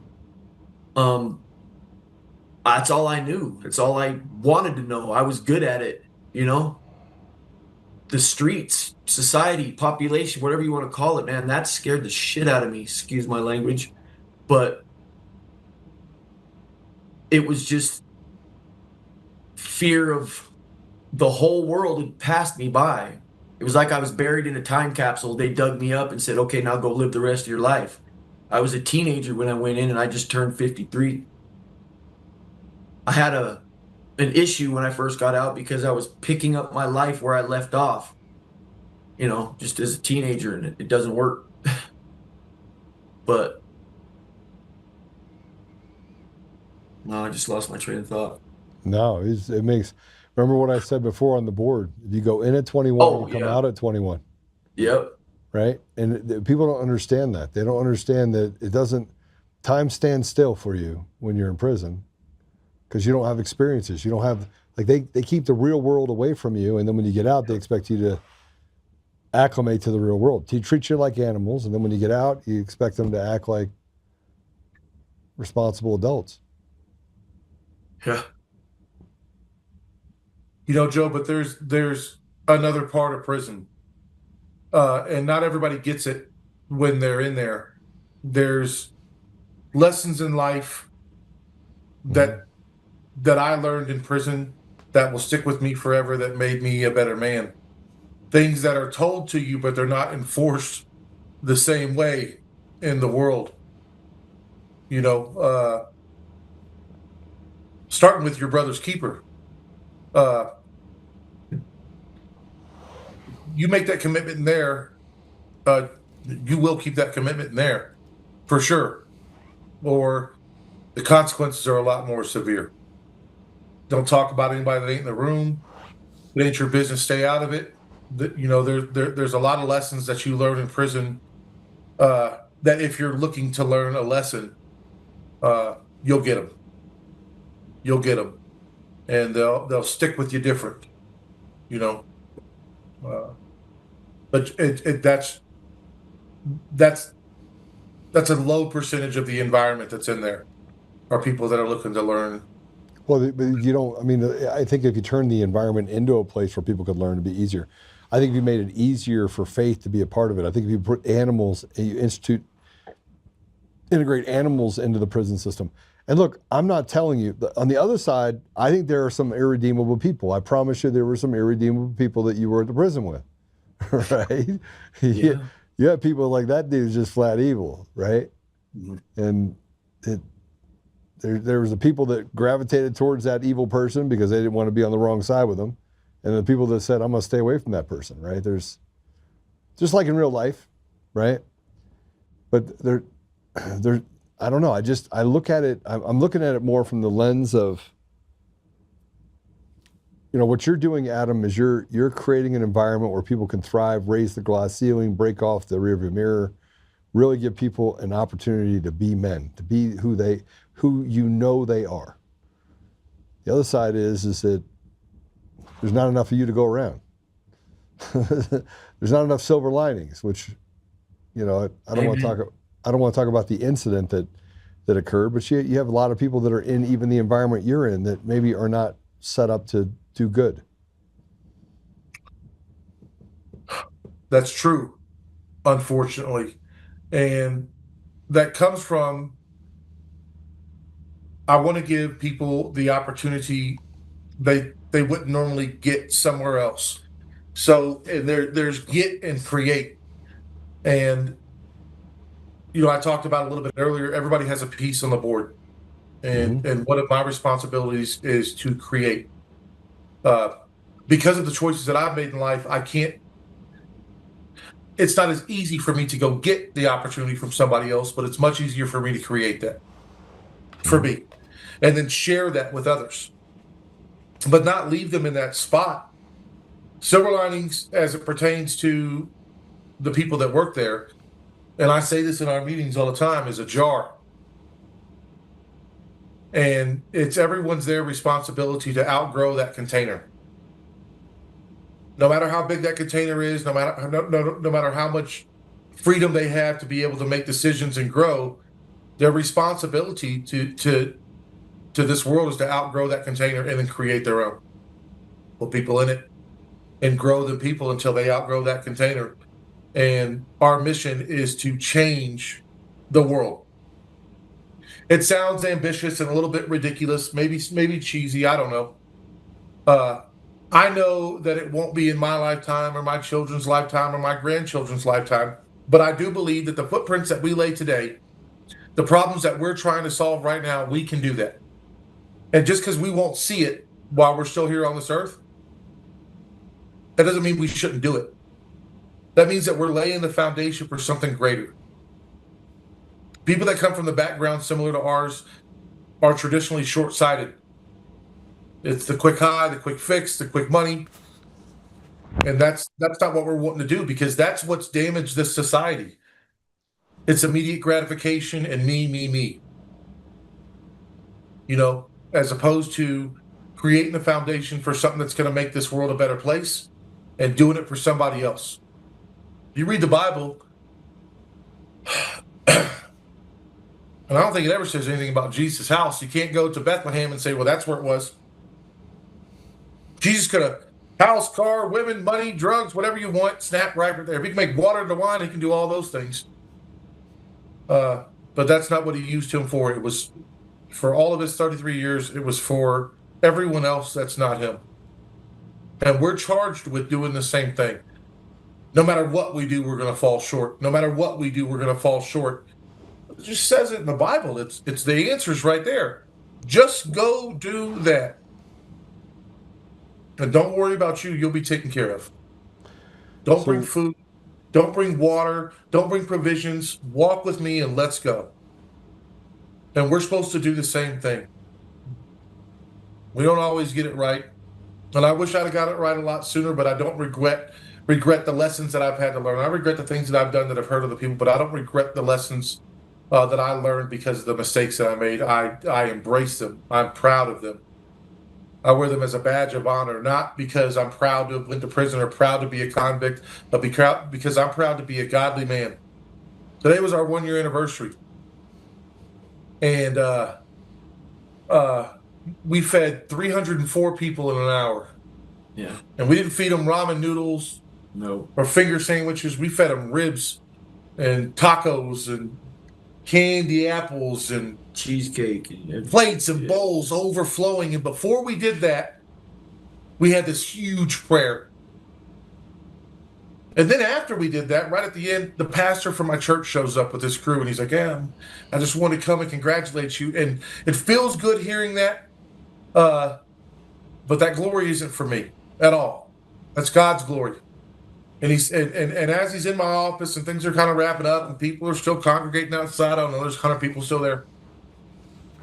He said, can I pray for you? I said, well, can we just go outside and pray for everybody? And that's what we did. You know, people, you know, that prayer they got today, and that from me, that prayer they got from our pastor, that may be the only 2 they get this year. And then it meant something to them. All right. Can we talk about They come Michael? up and they say thank you, and you know, it's natural reaction to say you're welcome. I'm here for you, but that's just that thanks does not belong to me. It doesn't belong to me. It doesn't belong to Jason. It doesn't belong to Angel. It doesn't belong to Caitlin. It belongs to God and God only. It's not mine. You know, we talk about the sacrifices that you make and the suffering that you have. Like, you have to go through suffering.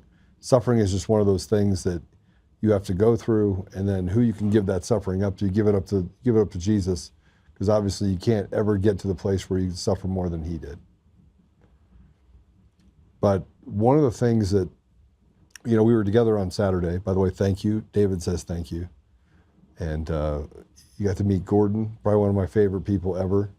That's a good guy. Mr. Gordon. Yeah. Gordon, yeah, he was his first 100 years of his life he was a accountant and sold out to Deloitte.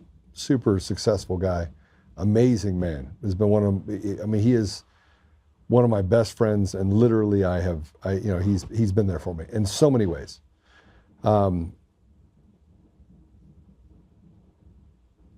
But you brought a young man with you. It's not our story to tell, but it is our story to tell right now. This guy was, you found him on the street. Jason, tell us the story. Tell us the story of Michael. Well, a year ago, he was homeless, strung out on fentanyl, starving. It's sad. I just met the kid myself. He had a rough go, man, and he's so young. He's only 23, just turned 23. And he knows a lot more than he should know as far as being out there and living that kind of life. It's lonely, it's cold, it sucks. Everybody's high, everybody hates you, everybody's stealing from you. It's not a life. And he found a way. Matter of fact, the way was country. And now he works for Silver Linings, and he's doing good. Stumbles here and there, but nobody's perfect. I just stumbled. But no, yeah, he's a good kid, man, and he's learning a lot. He had a hole in his face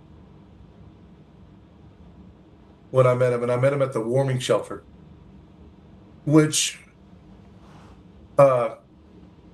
in this city, below 19 degrees and below, the city will put out money to different organizations, not ours, to open up churches and allow people to come in and get warm. And that's where I met him. And he had a hole in his face, so much I thought you could see his teeth, and a fentanyl pipe in his hand. The rule at those warming shelters is come one, come all. This one in particular is at the Sanctuary Church. And we're just volunteering there. Just Silver Linings people are just volunteering there to serve food and clean up and do whatever we can do.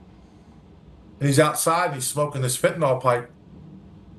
And one of my guys goes over and takes the fentanyl pipe from me. He comes to me, he says, "Country, this guy outside smoking fentanyl, I took his pipe, he's good and pissed off. Can you come out and talk to him?" So I come out and talk to him, and the first thing I see is this hole in his face, and he's this young kid. He looks 19 and 23 now. So he was 22, 21. And I'm trying to explain to him, hey, look, I'm here to help you. Let me just talk to you. And he was like, "Look, first off, I'll listen to what you have to say, but not while you're taking my fentanyl pipe. That's not the rules. Give me my pipe back and I'll listen to what you have to say." And I'm like, "If I give you this pipe back, this pipe is going to kill you. I'm giving you the gun, putting it back at your head. This is going to kill you." And he was like, "Don't care. I'm out here freezing to death, and that's the only thing that's going to keep me alive is that fentanyl." I said, "If I give you this pipe back, are you going to listen to me?" He said, "Yeah, I'll listen to you, but I need that pipe back." And I said, "Okay, here's the pipe." Took it, put it in his pocket, and he goes, "Now, what do you have to say?"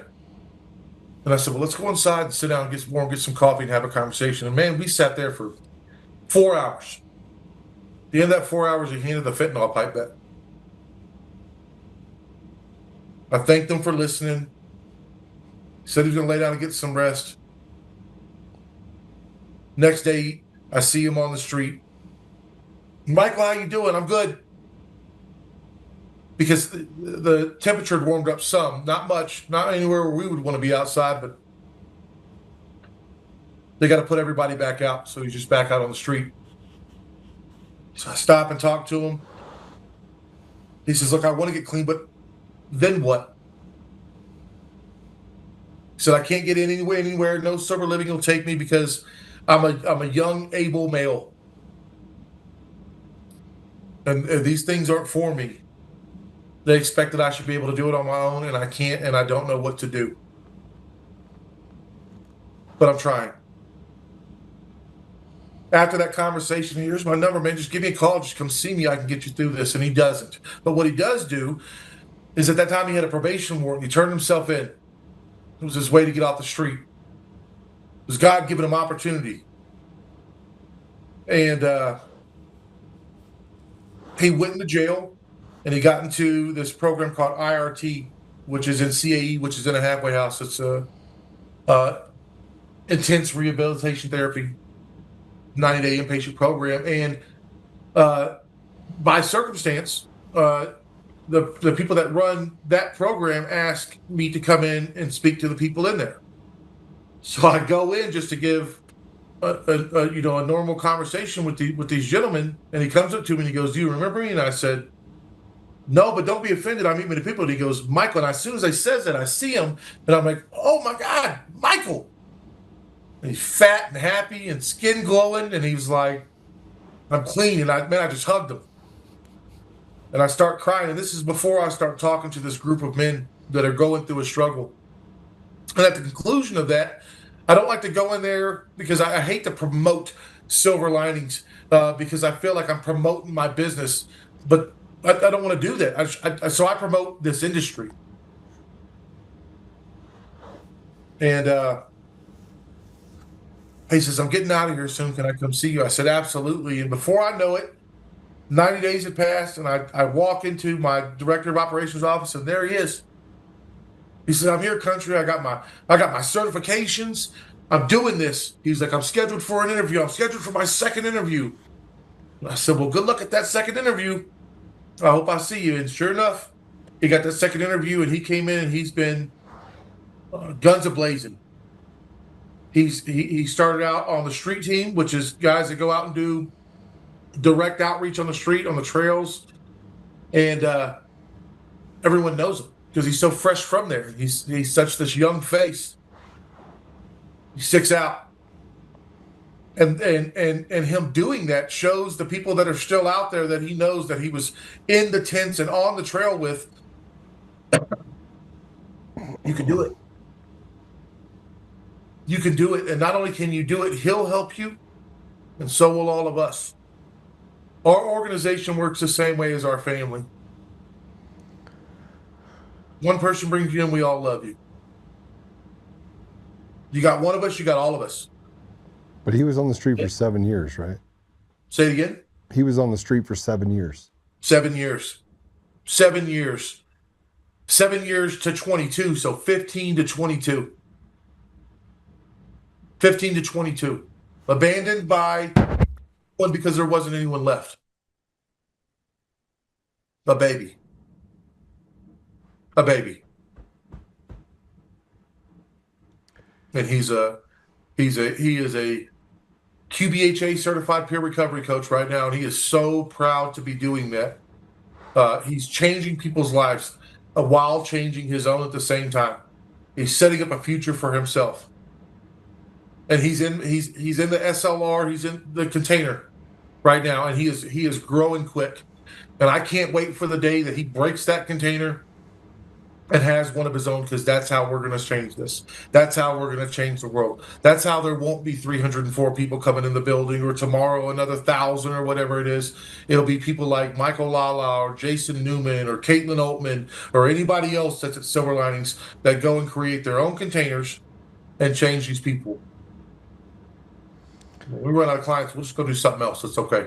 I'll come work for Joe. Put yourself out of business. Isn't that what they say? Put yourself out of business. That's the goal. Put yourself out of business. Yeah. You put yourself out of business, and you just go, yeah. You're like, okay, well that was great. Nobody needs me anymore. That's awesome. Yes. Absolutely.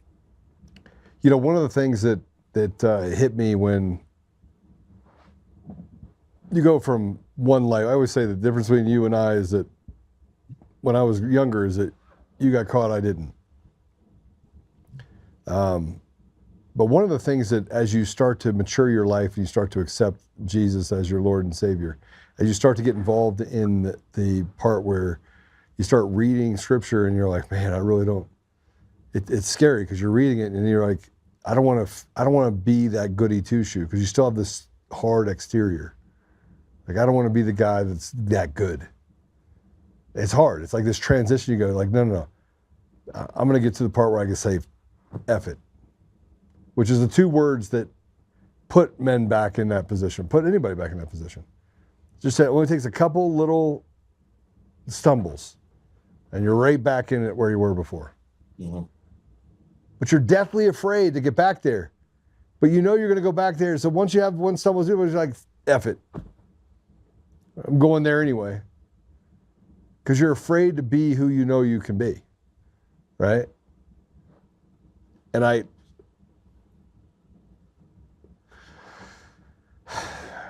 how do we fix it?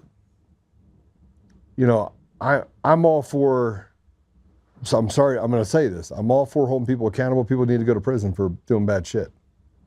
Right? Nobody should be a victim.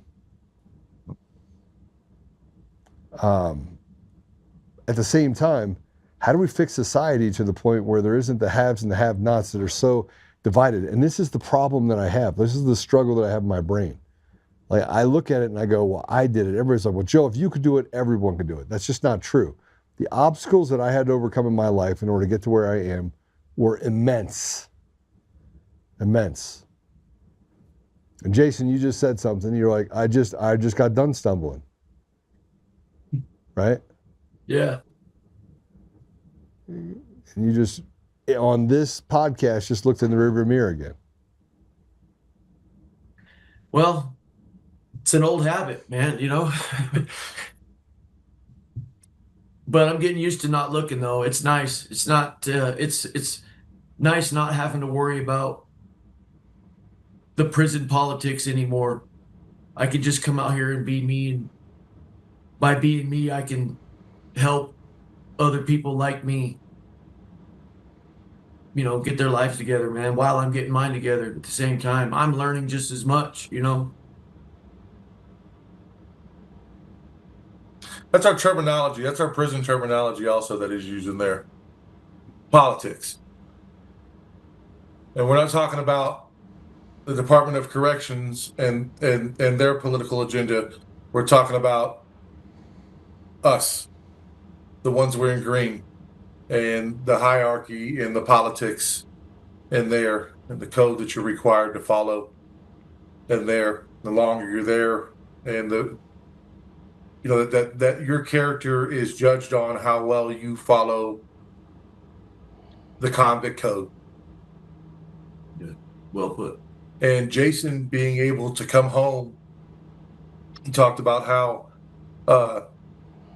he was scared to come home. Well, man, I can only imagine.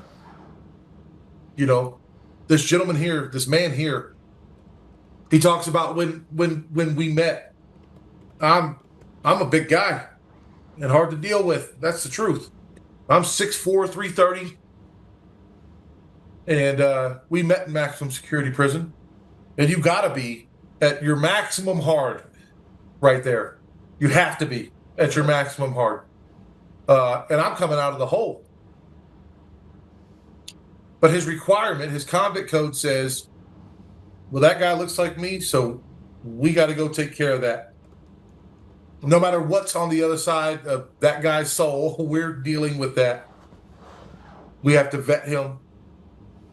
And he will follow our code or he won't be here.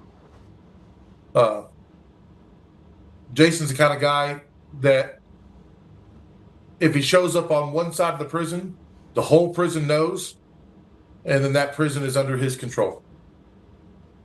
And he spent a good portion of that being able to do that. Leading and instructing people to do some pretty nefarious things. Fair? Fair. But not at the end. He absolutely still had all the control, but what he used that control for was to change convicts into men. To teach people to be there for one another, not to be against someone else. To teach you lessons that people that didn't have fathers need taught. Convicts into men. And did a good job at it. After I met Jason, I went, it was coming towards the end, and I was going through one of the hardest struggles of my life. I I've been sober for some time now. I'd given my life to God, but I'm in prison. It's not tested. And as you know, when you're doing that, the devil's fighting real hard. So all these things from the world were coming at me, things with my wife and my family. I was coming home to nothing. I paroled to my mother's couch. And that stress box, that telephone on the wall will get you every time. And,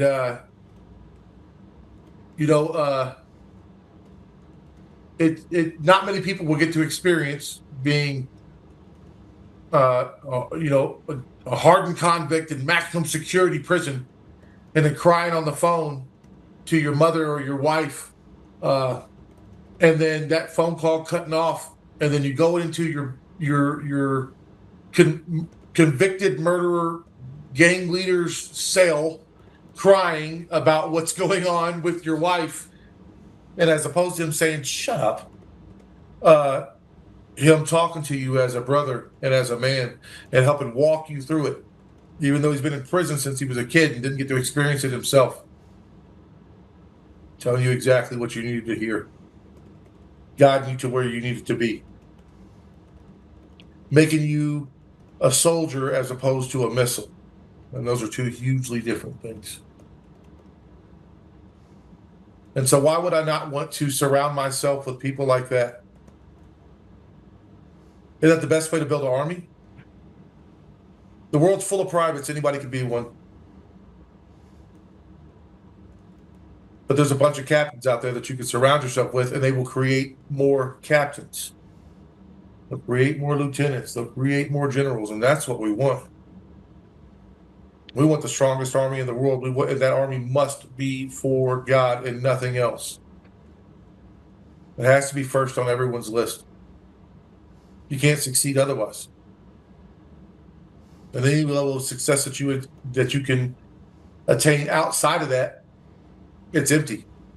It's nothing. It has no value. It has no strength. It has no purpose. It's not your own.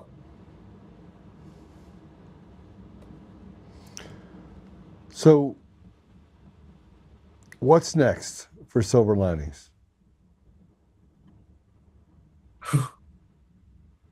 And look, I do want to say this. We have these 34 brothers. You guys are a part of it, right? We're brothers. You have guys in that group that are worth $100 million, $200 million. They treat you guys any different? No. Well, matter of fact, they I feel like they treat us better than we should be. Right, yeah. They drop off food, drop off stuff to you, try to help you guys out, right? Non-stop. The organization? Non-stop. It's amazing. And whenever I was talking to Jason, Chris, and Jeremy, I was telling them that, the meeting before, I forget the brother's name, and he's an older guy, and he was like, when he was telling his story, it was, one of my claims in life is that every satellite on Mars has my fingerprints on there. He's the one that I told him we never went to. Yeah, we got Joe Oltmann, so that's a pretty big deal. Yeah. And I'm like, this is the room that you're walking into. I'm setting them up. I'm putting the stress on them. I'm like, this is what you're walking into, and they're like, I don't know if we should go. And I'm like, absolutely go, but we will all collectively be the brokest people in the room, that's for sure.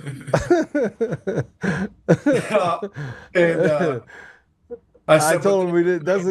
I said we didn't go to Mars. He got pissed. He's like, yeah, or we didn't go to the moon. He's like, yes, we did. Yeah. I was like, no, we didn't. No. And then we go and we go to the first meeting, and like I said, you were on video hauling chickens. Add that to the resume. Yeah. And we left, and I said, what do you guys think? And they was like, absolutely. We go to the second meeting, and you put in the message, hey, I got the suite. Y'all want to just do this at the suite?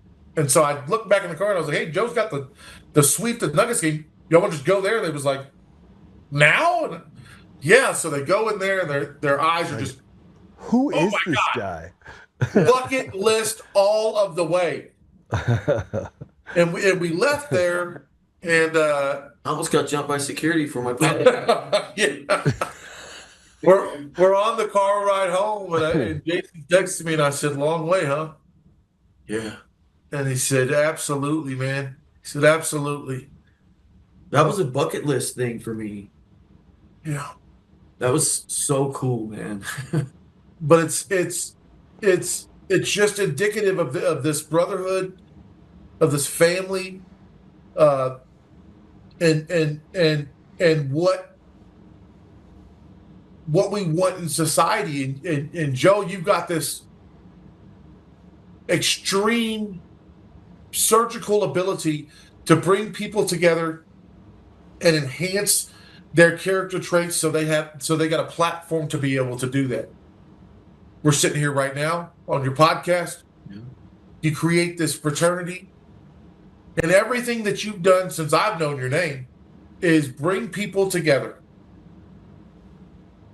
And you're right, you were a different Joe 20 years ago, spiritually. Yes, I was. But even in that part of your spirit, look at what you did. You kidding me? Well, You know what I mean? It wasn't to show off. Yeah. I'm Joe. I can buy you a house and give you a car and give you a lawyer. You didn't just do that. Caitlin's uncle, Billy Joe's brother, my best friend, rest in peace, Brian Edgar. There's another one. You said, "Hey, your direction is going the wrong way. Let me fix that for you." So I created this business for you, Ancient Ferns. Here is a brand new dually. Here's a Home Depot card and a Lowe's card. Don't worry about paying those bills. Go and do great things. But before you do, go pick up this white-on-white Lincoln from this other dealership, and here's my credit card. About this. Take that and go do your worst for the weekend, and then start work on Monday. And he, in my opinion, I think he did a good job. We call it the MIA weekend, the Millionaire in Action weekend, and he did everything. And he shows up on Sunday with a vomit-covered Lincoln, and your credit card gives it back to you, and you laughed it off. Like, you laughed it off. And Billy Joe is calling you, "Joe, I can't believe you did that. What do you do? How much do you spend on your card?" You're like, "I don't know. I don't care. Well, I don't know." And I think you spent like 40 grand that weekend. And you just not only did you just laugh it off, you were proud that he did that, and it was go and do great things for yourself. I don't want nothing from it. It wasn't here's this business and here's my piece. It was here's this business and I'll pay the bills. Go do that. That's why and I wanted to wait after I came home.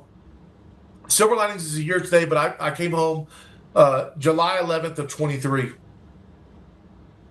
And I wanted to, I'm big on showing it now. I wanted to do something in my life. I didn't want to call you and say, "Hey, I've made this change in my life. I've got no evidence of it, but it feels good." I wanted to call you and say, "Hey, I've made this change in my life, and so far, I'm here.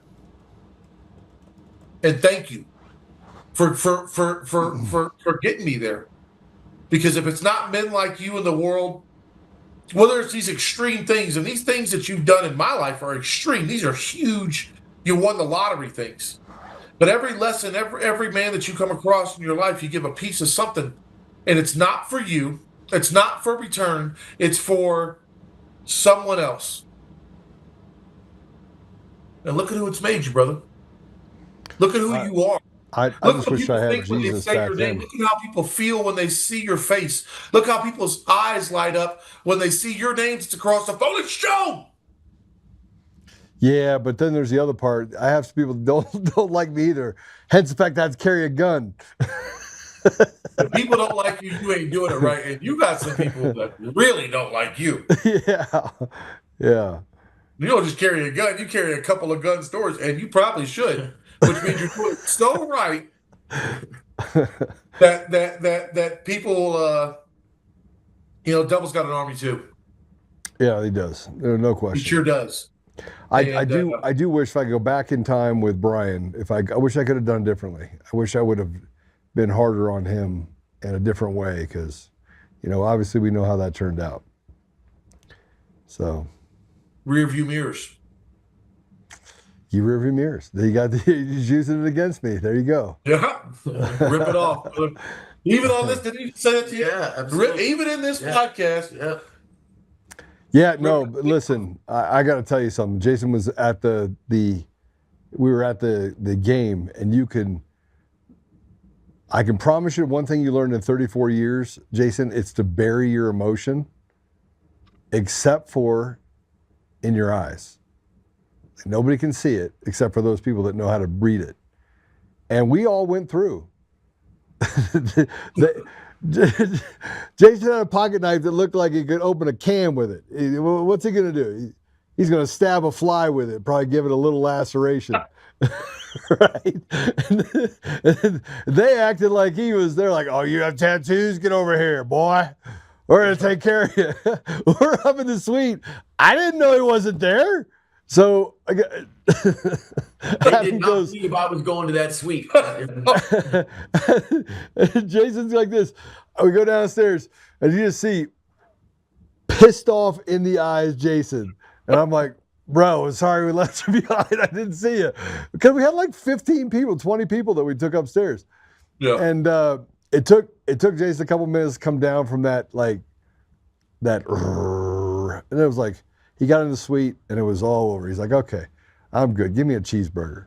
Yeah. Somebody give me a cheeseburger. So it just shows you, that it could, and I'll use as an example.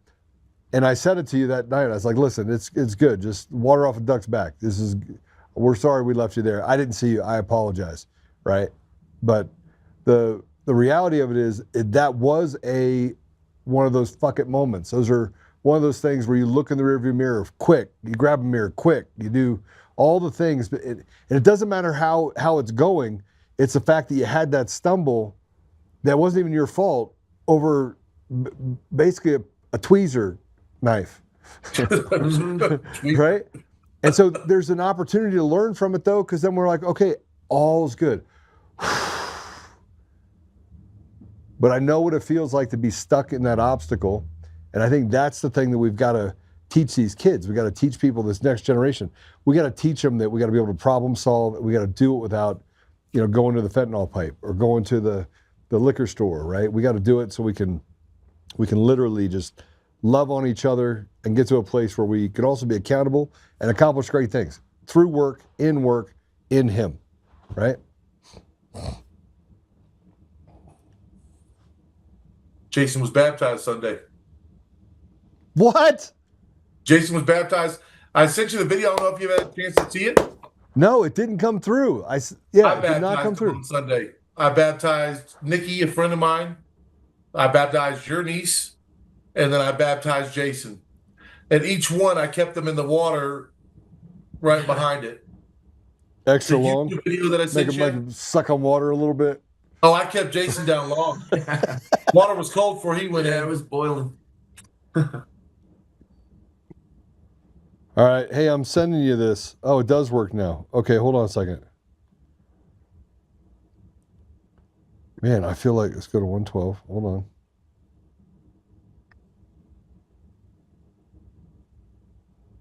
So you get three. If you're going to 112, it goes Nikki, shows her video, and then me baptize her. Then Caitlin's video, and then me baptize her. And then Jason's video, and then me baptize him. So at our church, you go before and they do, a 45-minute conversation, and they condense that down to about a 3-minute video, and it's your testimonial.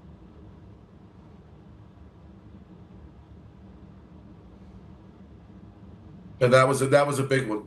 And even the pastor said it because Jason's moniker in prison was Satan.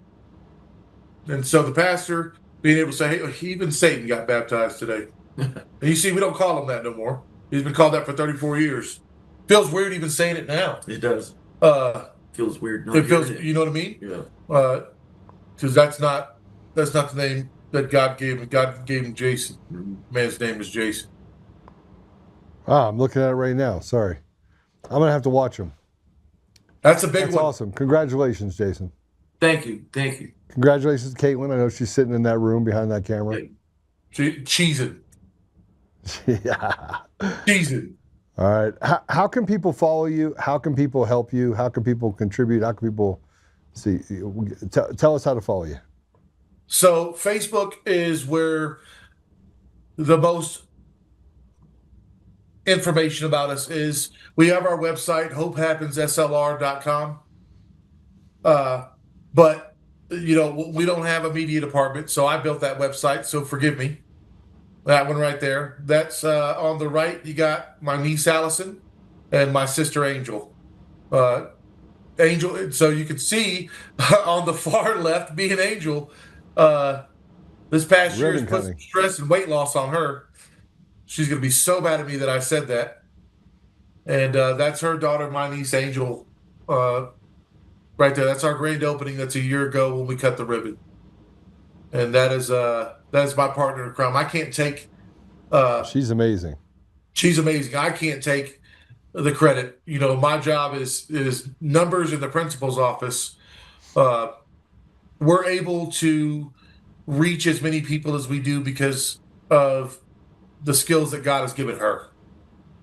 Angel is unapologetically open. And you can't go anywhere with her because everyone knows her because she goes to talk to everyone. You can't be off because everywhere you go, you will see someone suffering. If you're looking, you'll see it. Sometimes you ain't gotta look that hard, but everywhere you go, she sees it. And she don't care what you're doing. She stops what you're doing, and she goes and makes a connection with person that's in the worst of the worst and changes their lives and shows other people how to do that. We put a lot of pictures on Facebook with the permission of our clients. Not to gloat about the things that we do, but to share the information about what they can do. We want people to know everything's here, all the resources, all the tools that are available, and all the ones that we can create. We come up with some new ones together right now today are right here. If outside my door there was someone flying a sign, smoking a fentanyl pipe, and was suicidal at the end of their life, covered in feces and urine, right now, what is it, 420? Could have them off the street, into detox, rehab if that next step is necessary, sober living, paid for, food, clothes, paid for. And that's before our services that we provide directly kick in. We provide individual and group counseling sessions. We provide peer recovery coaches, clinicians, qualified behavioral health assistants. But it's difficult for someone to take advantage of the wisdom that's in our office, the amount of life experience that's in our office, if we don't give them a platform to do it. You know, if you're smoking fentanyl and sleeping in a tent, it's real hard to say, well, come in here and talk to Jason. He'll give you some wise words, and then you go back out to that tent and see how it goes for you. We want to provide these resources that are available in the community. We want to combine them and give them to you, and then say, here's a spot where you can listen. There's more, and you can have it whether you listen to me or not. But let me give you this so you've got the freedom to be able to listen. People that want to help, that want to get involved in any way, we're a creative organization. We serve meals all day long, as fast as we can cook them, and as much as we can cook, it's gone. Things like today, we had, if you'd have seen this feast, man, it was probably 100 foot of tables, and every inch of those tables were covered in home-cooked, loving meals. Everything. And sometimes that's hard to come by. Sometimes it's pizza from Little Caesars.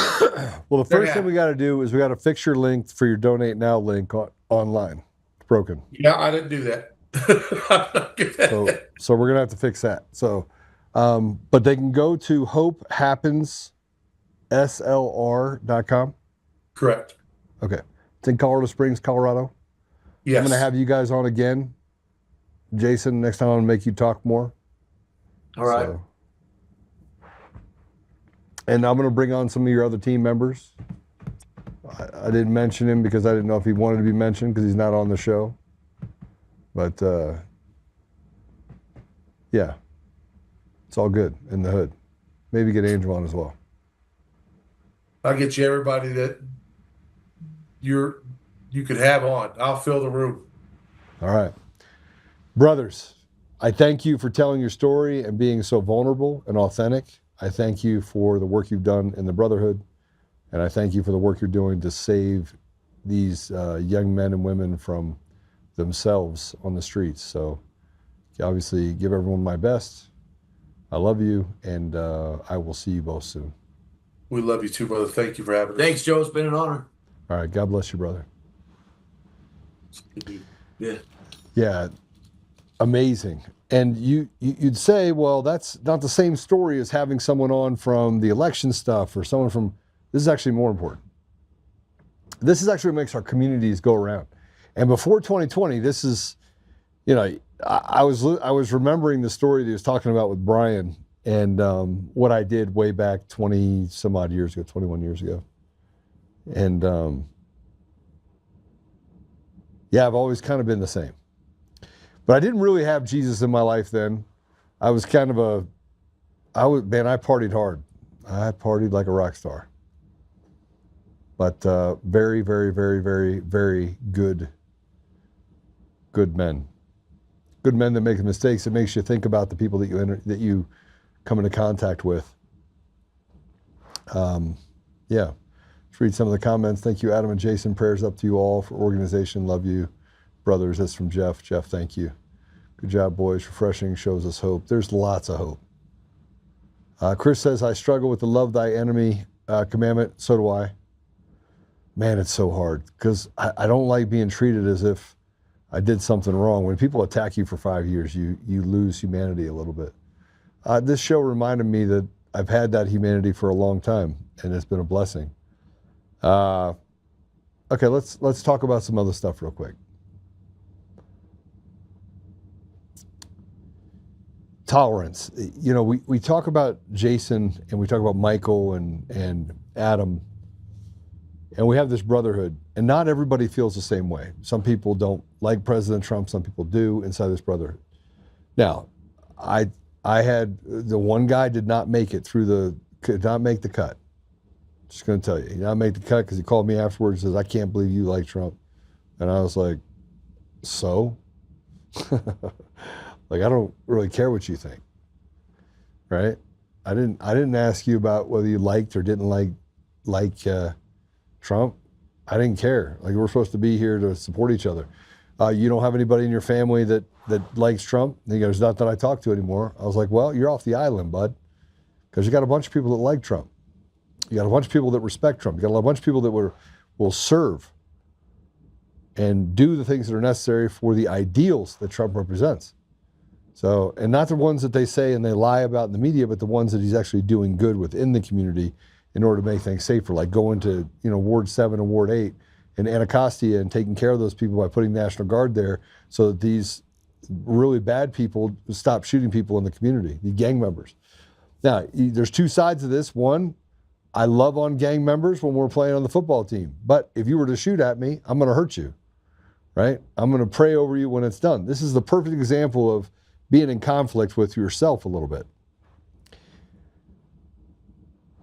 I wanted you to see a different side. I wanted you to see it from the side of these brothers. 34 years he spent in prison.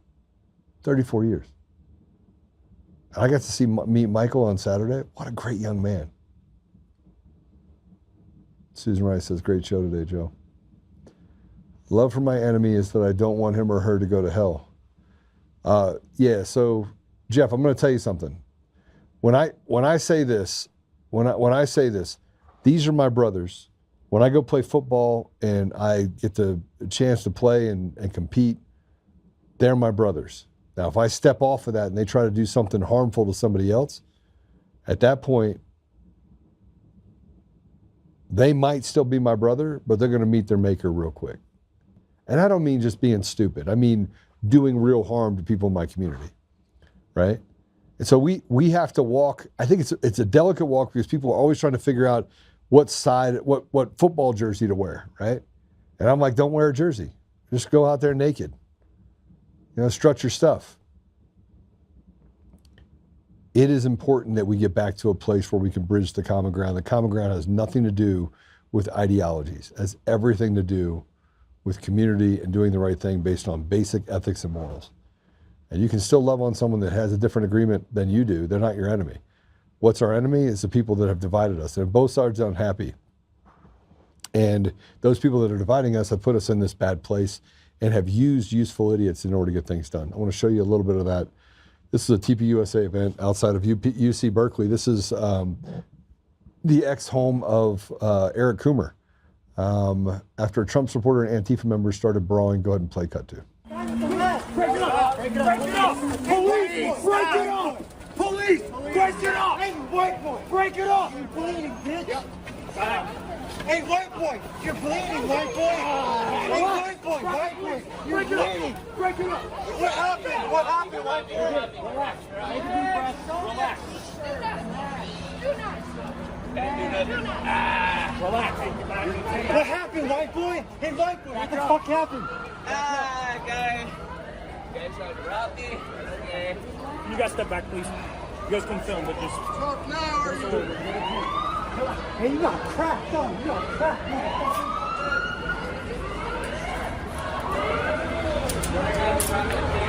Give me your other hand. Give me your other hand. Can you please move it away from here? What's that? Yeah, so that guy, by the way, is a known operative. Known Antifa operative, that guy was. The one that didn't want his face on thing. We've run his entire thing. I've got an entire show I'm going to do on that guy. That's number one. Number two is, here's, they always want to make it about race. Here's a liberal starter pack. Can we put this up here? I'm going to put this up here real quick. This is a liberal starter pack. I'm offended and I don't know why. It truly is. They are a very violent group of people that haven't really gotten their teeth kicked in, because you saw that the police went after the TPUSA guy. They didn't go after the Antifa guy. No, they treated him with kid gloves. We have a serious problem in our country. Serious problem. Let's play this cut three. This is attendees at UC Berkeley are behind the police line. Let's go ahead.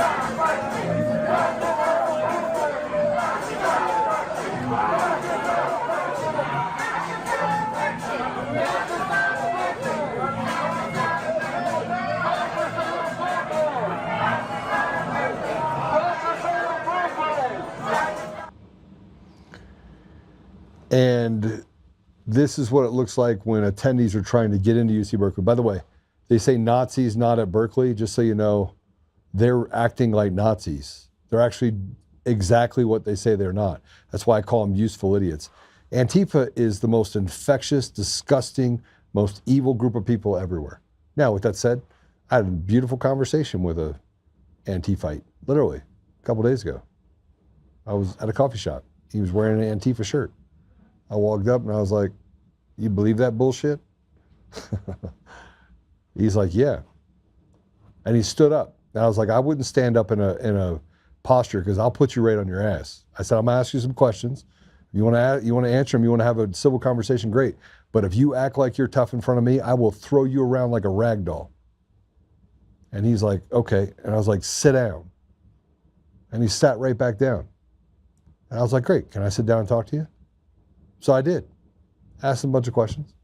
I was like, why would people be fascist? Why is it fascist? And to his credit, he didn't get upset at that point. He thought I was going to attack him. He thought I was going to ridicule him. And I didn't. I just had a conversation about, are you happy with how things are going? He's like, no. Were you happy 3 years ago? He goes, no. I said, were you happy 5 years ago? He goes, no. I was like, neither am I. So neither one of us are happy and none of us are getting what we want. What does that tell you? He goes, our leaders suck. Bingo. Yes, they suck. They're awful. They're bought and paid for. I said this before, we don't need a third party, we need a second one. We need something that represents the people, not ones that stand on their high horse and tell us that they know what's good for us. They don't know what's good for us. Because they absolutely talk in circles and talk about, we need to serve the American people. Tell me which ones have served the American people. They've done none of the American people. But this is what they did. They turned this event into a war zone. This is what they represent, is everything that is bad about it. That's why I said we got another 63 days since I said that we were going to go to war. We're headed there, right? But let's see what they did at this Turning Point event in Berkeley. Play the next cut.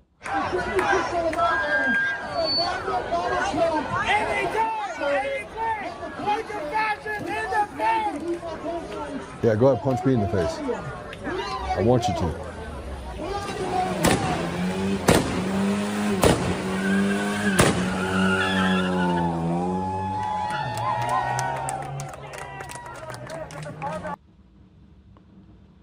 You'll notice that they're wearing hijabs.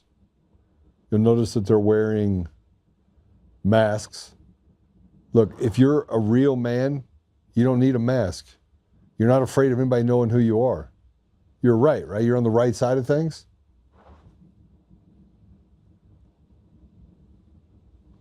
Here's a different site of a protest in California.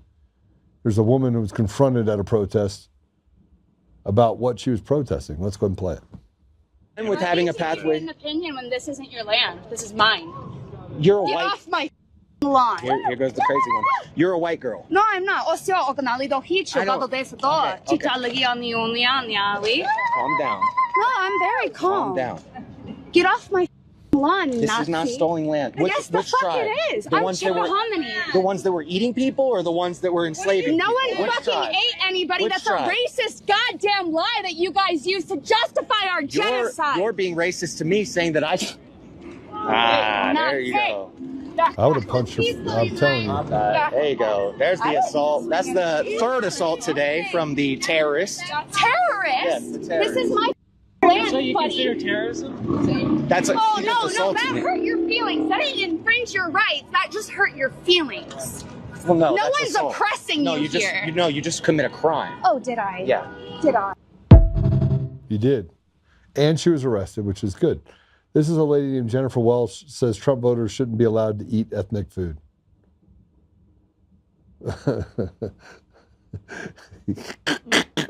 Play it. I've had it with white people that triple trumped. Yeah. That have the nerve and the audacity to walk into a Mexican restaurant, a Chinese restaurant, an Indian restaurant, go to perhaps their gay hairdresser. I don't think you should be able to enjoy anything but Cracker Barrel. And if you want to triple Trump and you want to browbeat DEI and you want to browbeat gay people and you want to browbeat black people as you've been doing for 400 years, and you want to browbeat this generation of immigrants that come over here and open up businesses earnestly, pay their taxes, you want to demonize them and call them rapists and felons and all this shit when the felon is the teeny weeny mushroom piece of shit, Kankles McTaco tits at the top of the ticket. I have had it from top to bottom. White people that triple Trump should be banned boycotted from enjoying the best thing that America has to offer, which is multiculturalism. Get your fat asses out of the Mexican restaurant. Get your fat asses over to Cracker Barrel, because nobody wants to see your smug ass, teeny weeny, pink arm, big gut around. Nobody wants to see that shit. No one. This is my smug ass. See, this is smug ass right here. That's one of your Jewish white people. I'm not a white person. That's that piece of trash. By the way, I've changed my mind. Like, I don't care who you are, what you are. If you assault me, I'm throwing you around like a rag doll. So I'll pray for you afterwards. But I've just made a decision. I wasn't going to do it before. Then I see if somebody spit on me, I'm not sure I could control myself. I think that guy had great control. I wouldn't have controlled myself. I would have put her on the ground and pinned her down. And then I would have started a fight with it. I would have done that thing. Why? Because there's no civility. They don't have civility. They're animals. And by the way, the woman in white, she's not standing up for black or brown people, because she wouldn't have been wearing that Louis Vuitton outfit that was made by a sex slave in Cambodia. That's who makes that stuff. It's people over in different other worlds used as slave labor. Then she goes and spends $2,500 on it. You shouldn't care about people. This is the virtue signaling that we get. Whew. This is president of Antifa in Oregon, the organization that doesn't exist. Play it. I'm out here with this flag because I'm the president of Antifa. Give me one name. One Antifa name. Mine's Michael Dudley. Is it me? And I molest children. You're wearing an Antifa t-shirt. Yeah. I've seen it with my own eyes. Yeah. You're maybe down on the ground. Yeah. You're me. Don't question somebody that has a IQ over 120, you dipshit. Oh. He's wearing a mask.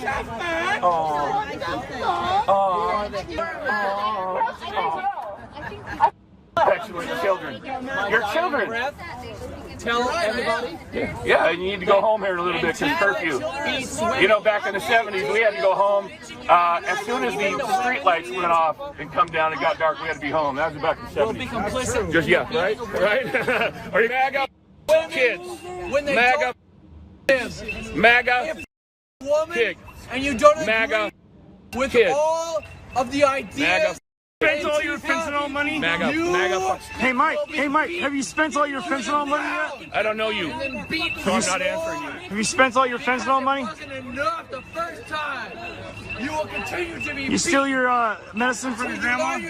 I'll answer you if you reveal yourself, but you won't. Come right here, buddy. Oh, there you go. I can't see you behind that fucking light. Okay, I remember you. First of all, I wouldn't go to a protest because I don't really want to engage in that type of conversation. I'd rather have it at a coffee shop. By the way, that conversation ended well. Let me finish how that ended. I gave him a hug, say, hey, listen, I think you're wrong. I know at least one other Antifa person that made the switch because he was the one that gave me access to the call. So I think there's lots of people that were Antifa that have left Antifa because they have realized that they're nutballs. But here you go. Here's the same guy eating pepper spray off the sidewalk. Play it. There you go.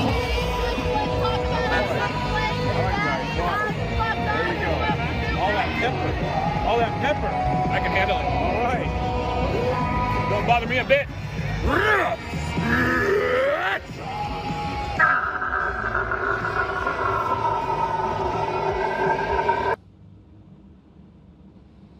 This is real life. I mean,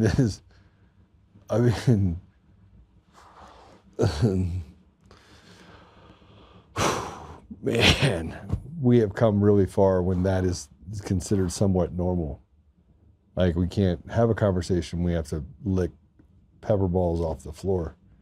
Man, you're completely normal when you do that, for sure. And here's a news report from BBC News that you're not going to believe. Go ahead and play it.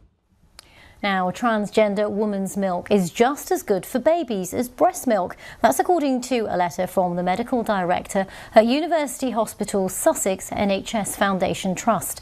The claim was made as part of a response against campaign groups. The trust referred to studies and the World Health Organization guidance, including one case which found what it called no observable effects in babies fed by induced lactation.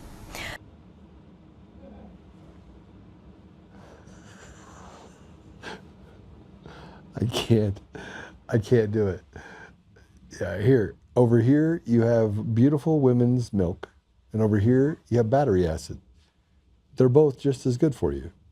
No, really. And with a straight face, I shall tell you, in the middle of London, being from the middle of, in Jerkistan or wherever she's from, that you can have induced lactated milk from a dude, and that you should feed that to a baby. Do you see how silly this is? It is silly. It is silly, silly, silly, silly. Okay, I'm done. I gotta get on a call and go through some stuff. So, man, it's a lot. It's a lot.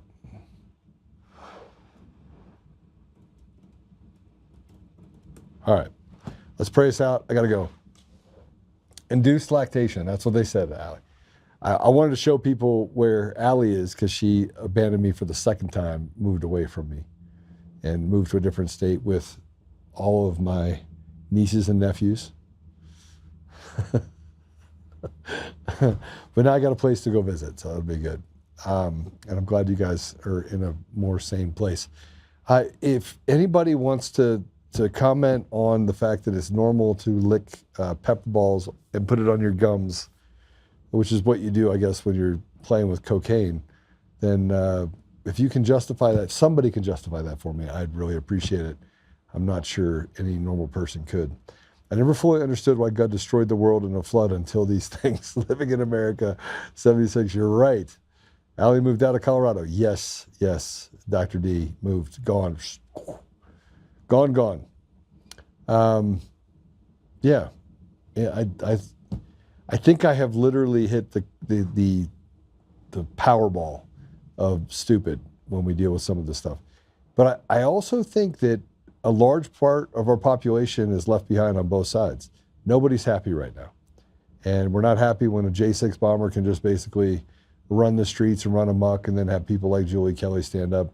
You know, you had someone that was basically a DA, that his whole job was to put bad people away, who's saying, I can't argue with what you're saying. So everyone can see it, but nobody's doing anything about it, and they're staying away from it. Our judges are rotted to the core. The judiciary has literally turned into just a playground for crime. And you have President Trump that is diabolically opposed to crime, and people in states that are saying that we need to stop President Trump from stopping crime from it's absurd. The absurd has become absurd. And this is what you do, by the way, when you're trying to break down social constructs and to destroy the country. So congratulations, it's working. Like I said, we're going to go to war, but I think we need to pray. And just pray. Pray. You're going to have to pray.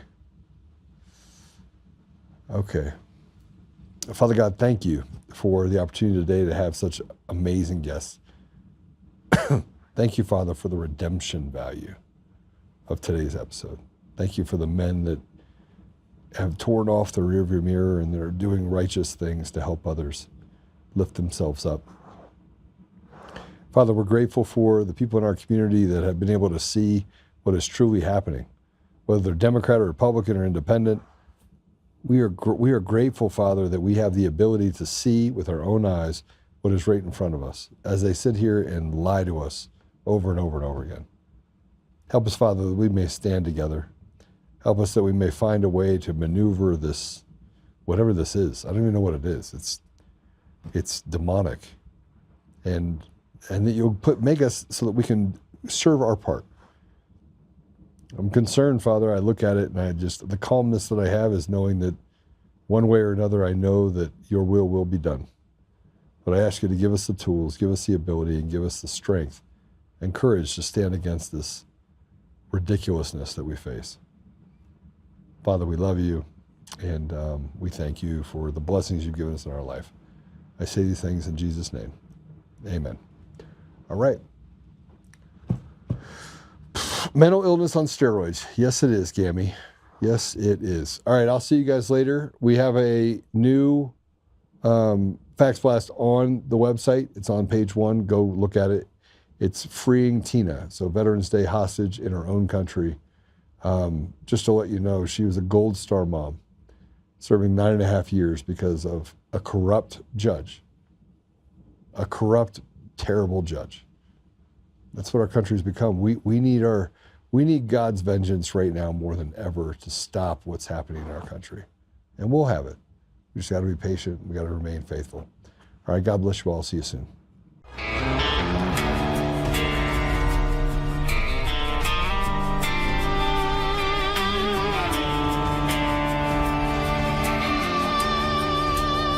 Rise up untamed in the heart of the fire where the wild ones roam. Joe Oltmann's calling, bringing truth back home. From conservative daily to this untamed fire, we shatter the silence, lifting spirits higher. No chains can hold us, no lies can prevail. Authentic and fearless on this rugged trail.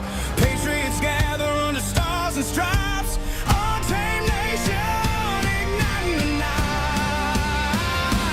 Untamed nation, let the truth roll out in this land of the free. Standing proud from sea to shining sea, we won't back down. Catch the fire, wear the crown. Untamed nation, it's our battle song, motivating hearts where the brave belong. Yeah, untamed and wild, forever strong. Play it again all night long.